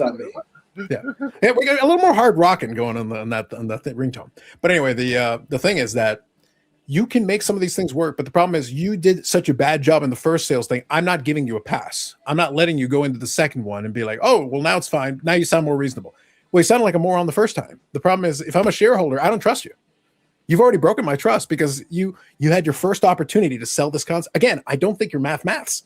So you better be really good at selling to really get it across the line, but you came off like an asshole. And now you're suddenly more agreeable. It's like, well, dudes, the math still isn't math. I'll have to take that. Give me one moment. But you understand what I'm saying, though. The math isn't math, and you come off like an asshole. Yeah. Yeah. Right, I mean, yeah. Because at the GameStops right now, I mean, they are card stores. I mean, they're probably almost half of it is card store. They're trying, when I go in there and pick up my cards, they're trying to buy my cards from me. They didn't even give me yesterday. Well, first off, I bring in stuff that they don't see. So when they look up a price, they don't can't find a price. But he goes, you looking to sell? I wasn't yesterday. I don't know what I'm going to sell out of this one. I'm a little conflicted as I said earlier, I'm a collector that sells, and sometimes that's tough. Sometimes it's a lot. Most of the time it's not. I just want to get, that doesn't fit what I collect. But this one was a little bit tougher. Yeah. What I'm sorry about that. Carlos Sr. called, and he needed an audience. So I was like, all right. There you go. He was like, hey, did you know Mother's Day was tomorrow? Yes, I knew. Thank you. I've heard the rumor. Even in Canada, that's what I've heard. Listen, Carlos Sr. heard from this influencer, the guy named Joe, and he got confused. So he sent me a message. He goes, "Wait, is it tomorrow or is it next month?" He goes, "It's tomorrow. It's fine. It's okay." Yeah, I visited Cleveland. Cleveland has a holiday that I've never heard of before, and they said like it's only in that area of the country. Ohio's another country, man. That's a different thing entirely. It was like the weekend I was there I visited a friend on my birthday weekend. And like one of his friends set up a bar crawl. It was pretty cool. Scott, listen, they're like Florida. They don't operate on the same plane of existence that we do. Yeah, I found out very quickly. I mean, most of the girls we were hanging out with were roller derby girls. So it was nice. That was a crazy night. But anyway, 2 nights actually. But I digress. Yes. The GameStop, as you said, they are heavy in cards, they're heavy in collectibles. Definitely, yeah. They're now getting more and more into the retro. They made a mistake, and when they stopped doing retro at the warehouse, they threw away all the boxings. So now they got all the cartridges, and they're all hanging up loose. But they're most of them are bigger than others with that, but I heard they wanted to go more that you could be seeing all kinds of different collectibles in their stores. So I don't know what they're going to get into, but yeah. So the concept is fine. So again, sorry for the interruption, but the concept is fine. But the problem is, and just really summarize it to really simplify it so that everybody's in the conversation, so we don't lose anybody. But the concept is, and Paul was right. You'd have to combine the company. There's ways you could do this with very creative accounting. You could find a way to make this number magically appear. But the problem is, as soon as you do that, you're buried immediately under debt. So it means you got all these grandiose ideas. Cool. Your first grandiose idea is going to be fire a bunch of people. Well, Scott, tell me how you think that's going to make eBay more efficient. Because the first thing that's going to happen is every complaint we ever had about eBay about something not working, you're going to have even less people to talk to. And you're going to have to slash because all of a sudden you have to become more profitable. And let me tell you, I could point to the most successful implementation of this. TKO has done nothing but make WWE wrestling the best ever by cutting budget, because that's working. So I say partially in jest, but the point is that whenever you're already under a pile of debt, Scott, it means you're going to be making desperate decisions instead of. So right now, GameStop is sitting there with $9 billion in cash. Well, the cash goes away. In order to make this deal, in part, the cash goes away. So the shareholders are going to be like, yeah, good luck with that. Get out of here, please. Yeah, you know what? I want out of this. If I'm a GameStop person, if that goes through, the second they sell, yes, I'm selling all my shares. And you know what? Keep that shit. I don't want it. But you get shares in New Cup. Don't want it. I'm selling it today while I can get out, while the getting's good. Because that company's going to be a disaster overnight. He can have all these beautiful, grandiose, we could submit the cards in the game. The GameStop employees, now you've had some decent experience with this, Scott, but the GameStop employee, there are plenty of people who are like, the GameStop employees don't know what the fuck they're doing. They have no idea. Like, they're no clue.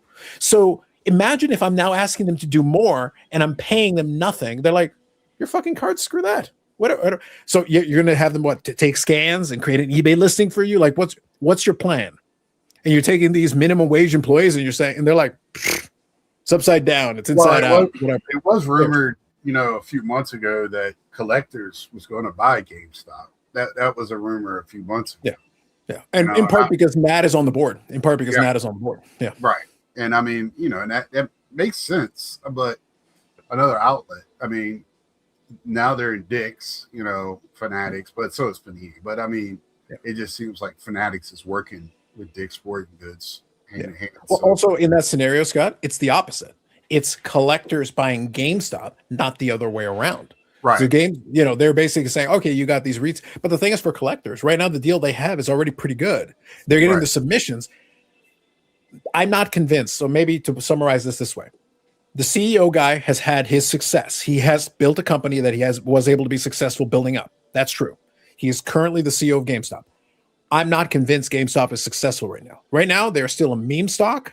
I'm not convinced they're anything more until you actually build something with GameStop. Show me you can build GameStop into something, and then maybe I will give you some street cred that you could maybe do something with something else. eBay is not perfect. eBay's screwed up as well, but they're still making money despite themselves. Well, the first thing they it looks like they closed some of the stores, and that might sound horrible, but where I'm at, there was a GameStop everywhere. There was no need to have a GameStop where everywhere there was a gas station. That's almost where it is. And that's just, they're fighting each other at that point. Yeah. So why would you do that? So, I mean, that's, your competition is yourself at that point. So it made sense to close some of them down. Yeah, and that's standard operating procedure. If you run a franchise, sometimes you got too many stores and they cannibalize each other. You're saying to yourself, wait a minute, hold on. If we want to make this work and we want to make this better, then what we have to do is we have to we can't be hurting ourselves. That's all we got to do. So don't hurt ourselves. Get rid of the dead weight that isn't helping, and then you make it work. Yeah, you gotta do the meme stock thing again. That's basically it. Just raise your valuation. So as I say, the problem is that your company right now, the most famous thing they did was be almost out of business. Have people see that big time institutional investors, again, I'm giving the short version. Institutional investors were shorting the stock, saying this company's about to go out of business.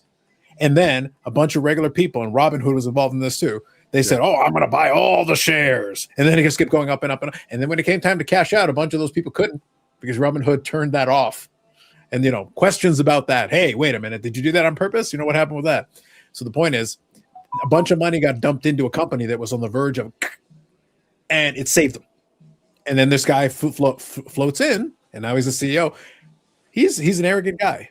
The thing is, maybe he's got some good ideas. That's why Simon was very impressed with the second interview, because he said sensible things, Scott. He said, "Oh, they're doing this thing. This experience with eBay is bad." But here's the thing: I could find somebody off the street, Scott, that could say those things, because we know what some of eBay's problems are. We say, "Hey, they should fix this." I agree, they should fix it. That doesn't mean you're the guy to fix it, but I agree that they should fix it. I agree with your words.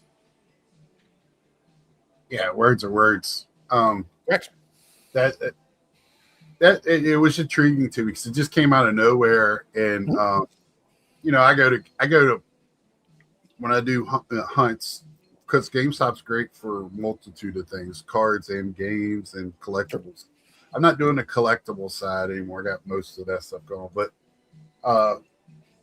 the going in there, and I go to many of them, they're still not, you don't have the best employees. You don't have your stock is a little because their plan for games is trying to do the pre-sales, so they don't have a great stock of games. Mm-hmm. And, so they're not stuck with them. But so it's, when I heard that, I was like, wait a minute, they're doing better, but they're not doing great. That doesn't mean they should be buying out eBay. They should be the other way around, if I'm going to be honest. So that was strange when I heard that. So yeah, well, that's why I thought it was an interesting topic. So, you see, if I hadn't gotten caught in the vortex of women's sports for 45 minutes or whatever it was, that's why it was. Was it really 45 minutes? I swear it had to be. I think it felt like it felt like days, Scott. I was about to start writing in a diary. Day 4. Eric is still making the same crappy argument. We may never escape this vortex. We may never. The like button, maybe our only salvation. It was bad. It was bad. But that's why I thought it was. I still thought it was a worthwhile topic. That's why I was like, no. So Scott, look, you're getting the A material that never made the cut because Eric ruined it. Well, so that's what Eric catches strays on my channel, man. Come on. Deserved. At this point, it shouldn't be stray bullets. It should be stray nukes. Just fire all of them. Fire the whole arsenal. So I have one more. Do you have any cool question about GameStop? Because I have one more that also didn't make the cut. I'd be happy to pick it. It was kind of straightforward. It didn't make sense. I'm glad with your background where you work at stuff. Sure. Make some sense out of it. But, I go in there all the time. So I was really shocked. So go ahead.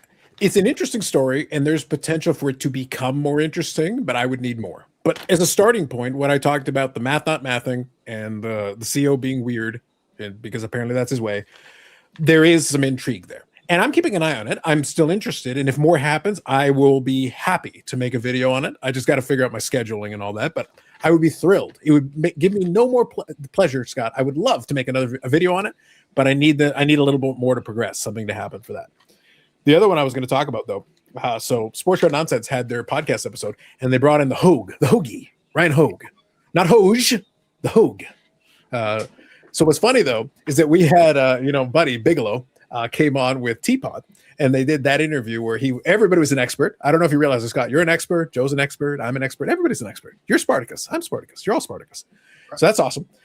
So they had this guy, and it was a disaster. I enjoyed talking with Teapot about it. It was fun, but it was like, this is not the dude who should be at the front here answering these questions, because obviously he's struggling with it. Now, Hogue, for all the things I can say, by the way, he's a reasonably smart guy. He's probably a more appropriate person to answer the question. Well, because he's literally the president of the company. Like, he can speak to these things a little bit more. It was funny, though, because on Sports Card Nonsense, he was talking about it. Right now, their new emphasis in their promotional material is they're talking about different fakes and counterfeits and giving information, which, by the way, information is good. It's good to tell people that, hey, these things are commonly fake. That's good stuff. But it was funny, though, because when he was talking about it, and I don't know if you've seen it, Scott, if you go to the Instagram page for PSA, I can send you the link if you like. I saw it last night. You showed it. Yeah. So that was part of the post, though. And so Bigelow was on there. So Ryan Hogue is the person answering for it on the interview on the bigger platform, which was funny. Now, what's funny, though, is that Market Movers and Sports Card Investor is a bigger platform than Sports Card Nonsense. It's like, wait, so Sports Card Nonsense got the Hogue, and then the bigger platform got Bigelow, Deuce Bigelow, Male Gigolo? That guy? Are you sure that was wise? Yeah. Should have been maybe the other way around? I don't know. I just thought it was funny. I got a kick out of it. Well, and that guy, and they retitled, what is he, the head of learning and technology or something? Yeah. I'll give you the exact title. It was hilarious, though. And he was brand protection, which was a great title also, by the way. Yeah. That's defense shield building. Yeah. Authentication and Greater Learning Manager. That is the title that he has on the post. Learning Manager. Yeah, there's my boy. It sounds like they gave him a title and put it on the broom closet and tell him to go just sit in there for 8 hours.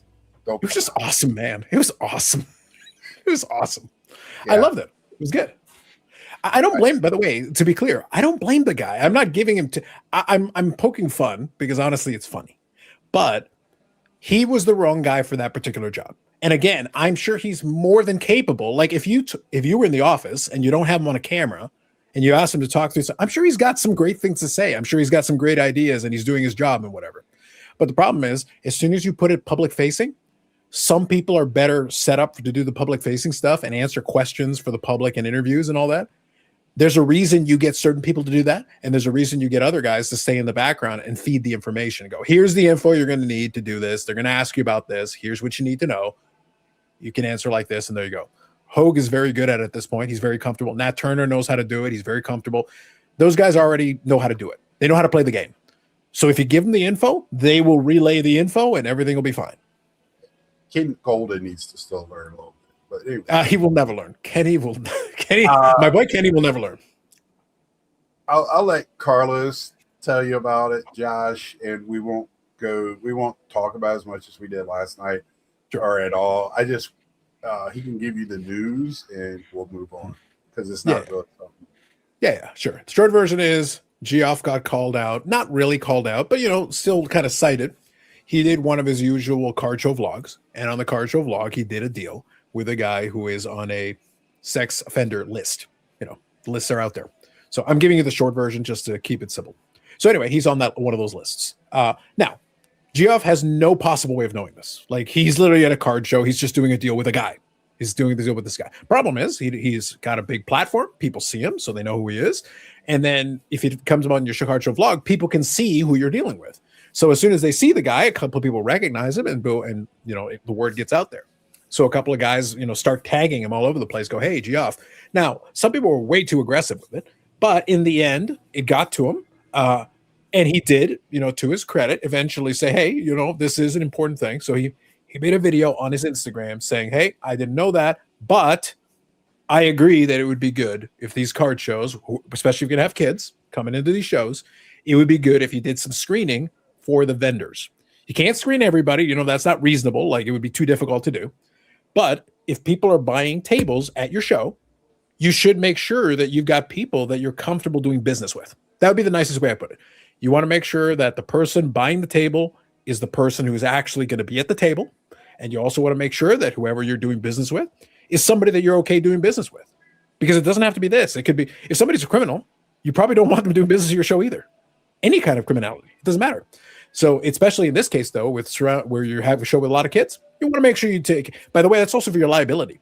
As a show promoter, if that becomes a thing and there's an issue that happens with it and they find out that you didn't do any due diligence, that's bad for you. So it's good business for everybody to be comfortable that the space is secured. Yeah.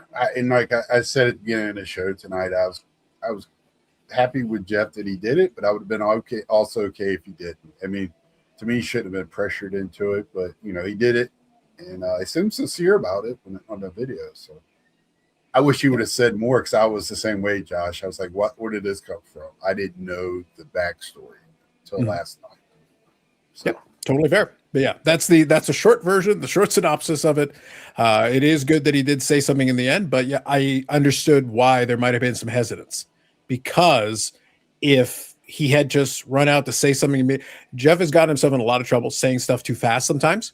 So sometimes you got to take a moment and think about it. Also think about what you want to say. You want to be, if you don't, we had the discussion, Scott, like last night, but it was also a little bit clunky because we're on the fly trying to figure it out and everybody wants to get in their 2 cents. Well, I just gave you a very straightforward synopsis because I've had a day to think about it. I also have had the chance to kind of think about how I would want to present it to you. I gave you a short and tightened version. It still has the important details. And if you want to look into it more, there you can go look into it yourself. Yeah, and I mean, and also with Dan there, with his background, it was I had questions. And sure, was absolutely. Dan was there absolutely. to clear things up, and so how things worked on that. So that we're not that. So that's why I want to keep it nice and short. We don't want to put ourselves in a saying something we don't know about. So we do that enough anyway. We can just make stuff up, man. Didn't you know this is Sports Card YouTube, Scott? Just make shit up. Just make it up. Make it up. Yeah. So look, my original bullet point, and I was sent this by a crypto griff or something like that. He wanted just to talk about Cap Anson for like an hour. Like, I don't know why he would want that. We would have if he was here tonight. But Awful. Just can't believe it. Cutting room floor on that one. I'm sorry. Yeah, I can't wait for the week of the National, and it's not so much the National, right? It's hanging out with the guys. Like I said, Joe was with us. I wish Joe was with us this year. We get Joe back with us again sometime. It's a fun group, and that's we don't have any fun name for our house or anything. We're just the friends and hang out and have a good time. Go get some good pizza. Ed did do that. He found a good pizza spot for us. And so that's what I'm waiting for. And you won't get I'm not going to do the road to anything this year. You might get the live on the road while I'm going. That's about it. But that's played out now. Too many people are using it, and it wasn't original when I did it. So, well, see, there's a missed opportunity, Scott. If you guys could figure out a name for your group, you could have the Misfits have their name and et cetera, like the frat houses, all these guys. If you guys come up with a name for your group, you could have insert name here, eats. And then you guys could do reviews. Since you guys are so passionate about the damn food, I'm sorry, those videos will get way more views than the rest of your shit combined. Probably. You're 100% correct. Hey, Mike, if you're on, thank you, buddy. Yeah, because I that would be good. That would probably be a very good idea. Scott, I am full of good ideas. Joe, why does no one listen to me? I'm giving them gold. Gold, Jerry. Gold. We're in Chicago, but we're not at the National. We're at Pequot's eating pizza. Just listen to me, Scott. I am guiding you on the path of enlightenment and righteousness. Just follow me. Just do what I say. Trust me. Mike is in here. Hey, Mike, what's going on? We got Florida man. We have a Florida man spotting. That's right. Sorry, Mike. I am not married, so I don't have a wife that you can, steal. I don't think it matters to Mike. Like he's gonna ask, like, is there anyone that you've like made eyes at? That's good enough. Like he just needs someone to steal from you. Like that's all he cares about. We do have a chicken sandwich review. Carlos knows about our chicken sandwich review. And people are very passionate about that too, by the way. We got a big chicken. Big chicken. Last time wasn't as good. At the stadium was the original big chicken. It had more, from my understanding. I didn't get it at the WNBA game, which I was at one of the games where somebody threw a sex toy on the court, but I didn't see it. Again, why is it that every time that Scott is present, one of these things happens, Joe? I wasn't at the other games. I wasn't there. Okay, whatever you say. That's Goldberg's streak ended because of Scott. I sat down and Ed goes, "Did you see that?" And I go, "See what?" I'm sitting there eating like this popcorn they sell there. It's like this mixed bag of different flavors. And it was good. I was shocked, but it was like, and he goes, "Somebody threw a sex toy," but he was more explicit. And I was like, he goes, "Wait a minute, where were you at?" I was like, "Dude, don't even start." Look, this is why when Eric was so passionate about the Dallas card show theft, we all immediately like looked at him. We were all like, "What do you know?" I do, Mike, but I don't think you're man enough to take her on. So wow, Florida man has been challenged. Damn. She's happily married with grandchildren and everything else now, but I don't mess with her. That's yeah. So she's a little older than me. That was one of my favorite bits, though, when Eric was talking about his mom. So I don't know if you caught that. That was not this past episode, but the episode before that. Ham was on with us, and Ham, has a Latino heritage as well. But what was funny was that Eric was talking about his mom and how he was scared of his mom and all that. And we were sitting there like, Eric, no, this isn't how this works. It's like I have a Colombian mother. And Ham has a Latin mother. It's like how I know your mom isn't as big a concern? Because if you tried to talk shit the way that you talk, your building would already be on fire. Right now, you'd be on fire. And the next words out of your mouth would be like, "I'm on fire. Someone put me out. Oh my God, I'm on fire." That's how I know.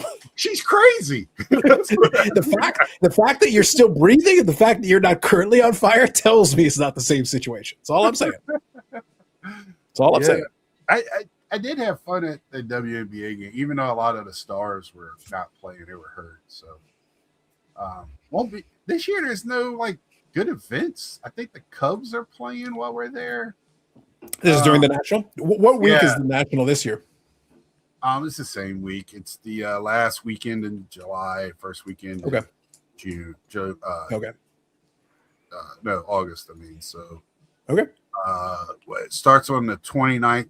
We all get in on the 28th, which is a Tuesday, and it's through August 2nd.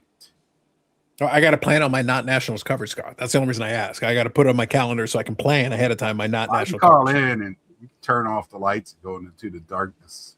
That was classic. It was good. Everybody enjoyed it. I just hope my back doesn't get like that ever again. That was the worst part of that year. But or I don't know, maybe being as hot as it was, that might have been the worst part. I thought being down here in the South in the summer was pretty warm. That was pretty brutal that week up there. But yeah, that's more what I'm looking forward to. I am looking forward to the show, but it's just like, all the other stuff is, I went to a baseball game last year. I went to the WNBA. There's two women's softballs in that area. I'm going to look to see if either one of them are playing while we're there. Yeah, please don't tell Eric about it, though. We will never hear the end of it. Please don't say a word. I thought he said he liked women's softball. Listen, Eric complains about a lot of things. It's like you understand but the ball is bigger, and please stop. Please stop talking. Cease your words. Yeah, that's for the show. That's for the Chicago one where it got hot. Well, I'm telling you, last year when you go over the walkway from the parking deck to the actual show, And somebody sent me a picture from Chicago at the Rosemont, where the helicopters are carrying the new air conditioning units to the roof. There was like 8 of them, lined, old, broken down ones. They were just all rusted to shit, all lined up. And we're like, well, there was a reason right there. It was so hot last year. So, yeah. And also last year was like 78. So it was normal. Yeah. We got the opposite going. I don't know if it's the same in your neck of the woods, Joe. Like it's still unseasonably cool. Like today isn't too bad, but it's like I'm still, indoors. I like to be warm. I like to be warm in general, but I'm still wearing a hoodie inside. Now I don't have the heater on. I don't have the air conditioning on. It's still like kind of in the middle, but it's still cooler than normal. Normally in May, I'd just be wearing a t-shirt right now. Yeah. Still a little cooler than I expected. Yeah, it's been cool all week. Yeah. So it's one of those things where it's like the Spring Expo was cooler than normal. So I brought my light jacket and everything. So I was like, it was fine. It wasn't bad. It was just still a little cooler than I'm expecting. The fall in the past has been cold, but nope, this time around the spring was chilly. Although it was still okay enough that I walked up to, I went over to the show. I got my steps in. I walked over a couple of days. It wasn't too bad. So what would be the temperature there now, like right now? So today is actually probably the warmest day this week. So I can tell you, I'll convert it to the Fahrenheits for you. Give me 1 second. You don't have to, but you can. Yeah, I can flip the little toggle here on the weather thing. So give me 1 moment. I use C at work, so yeah. So right now it's 10 degrees this week. Yeah. 10 so degrees? 54 for the Americanos. Today's 54, which isn't bad. It's actually warmer than it's been the last week or so. Yeah, there's a frost warning tonight. Yeah. So, but that's, mid-May, approaching mid-May. That's a bit unusual. It's a little cool for mid-May. Yeah, it is. Because I know when I was in Iowa, y'all would have, let's say tip weather we would there. Yeah. So I think that works out. So those are the main things on there. I don't know if the chat, by the way, the chat's been holding pretty good. I'm watching how many people are watching. I see you, chat. I see you. Yeah, that's what I'm saying. I really enjoy my chat. I really enjoy, I don't have the biggest channel out there. I don't have the smallest. It's consistency, and I really enjoy that. And then when I know last year at the National was probably the most people from that have watched me, and I know they watch me because they come up and have a conversation. They tell me their name, and I know who they are. So that's cool, and that's more. That was the side I talked about it earlier. That was the side of I didn't know when I got into this. Like I didn't put that into the I'm going to make friends from this, or acquaintances, or people. It's nice. So, Josh says my igloo has been melting off. These are facts, man. This is truth. The man is speaking truth. So actually, that gives me a thought. Let me ask you this, Scott. I asked you already a moment ago about like kind of lessons learned and all that. Knowing what you know now, though, now you've got a better perspective, having done this now for the 8 years. Is there anything that you would change, though?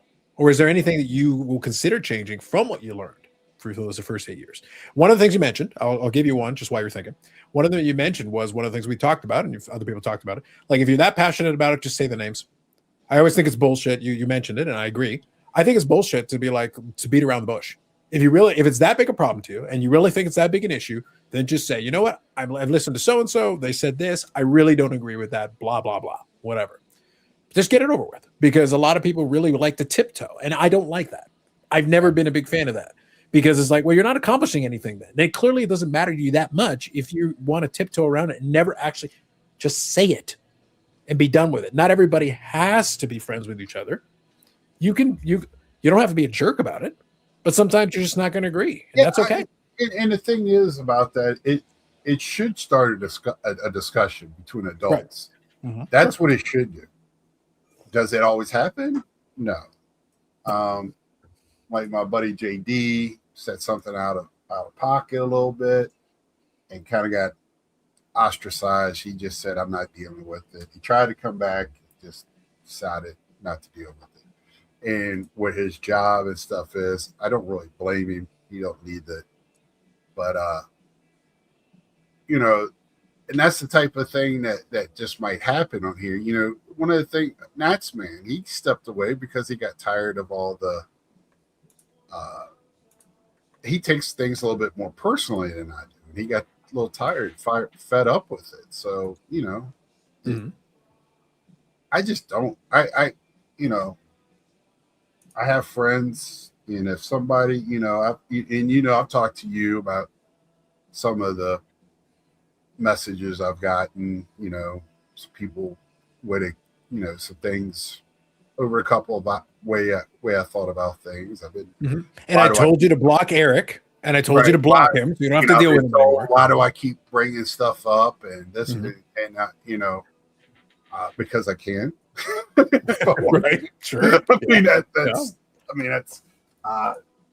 and the person that told me that, we talked about it. So sure. Right. That's fine. So, and I have no ill will against anybody. And I talked to you about it last night with one person.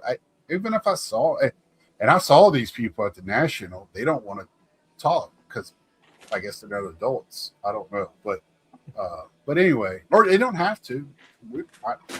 I was okay yesterday. So actually, Scott, since you bring it up, I should point out, and it's a valid kind of point of what you're touching on.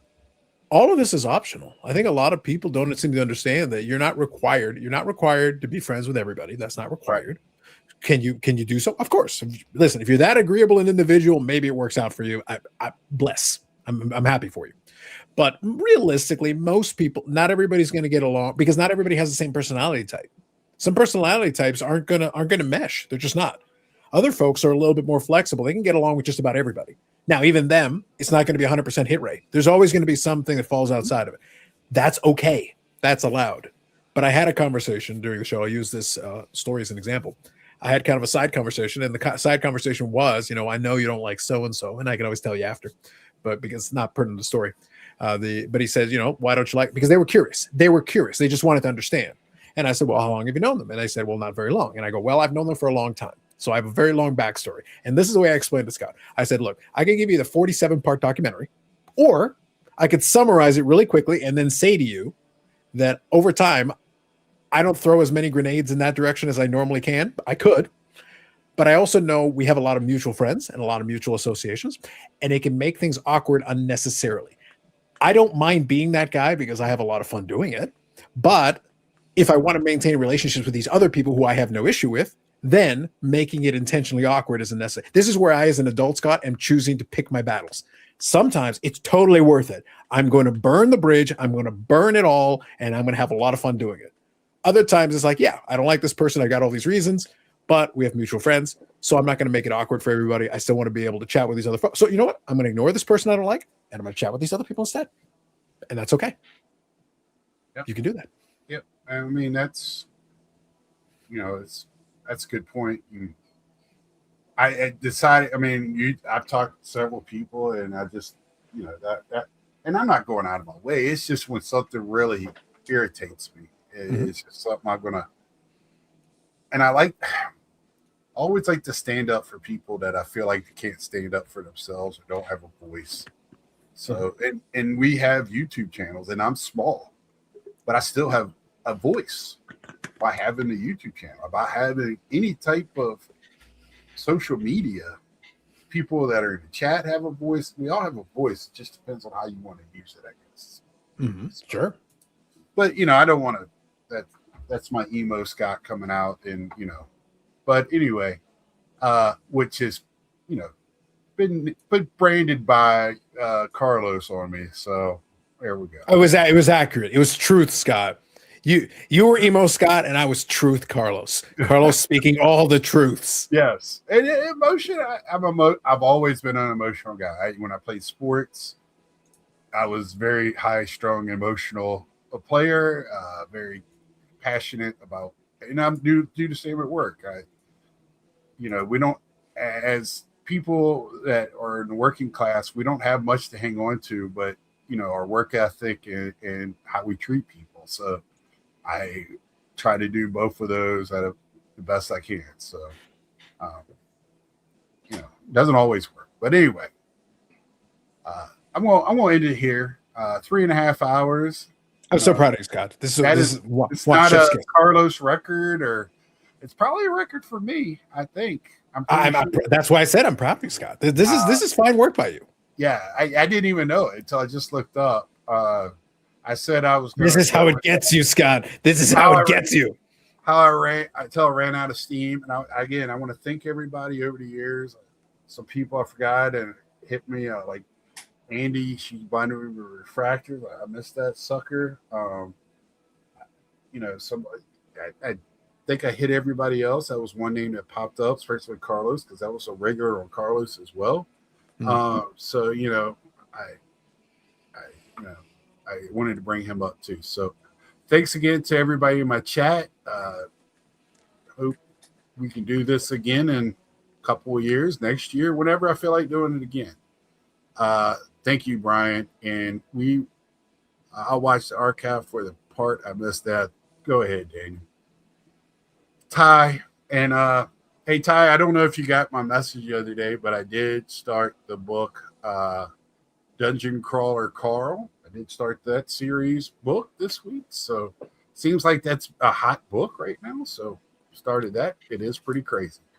So until next time, like, share, tell friends, subscribe if you haven't. Man, I got some subscribers tonight. Thank you to y'all. And I will see you Monday, 7 o'clock, me and Pop talking baseball. See ya.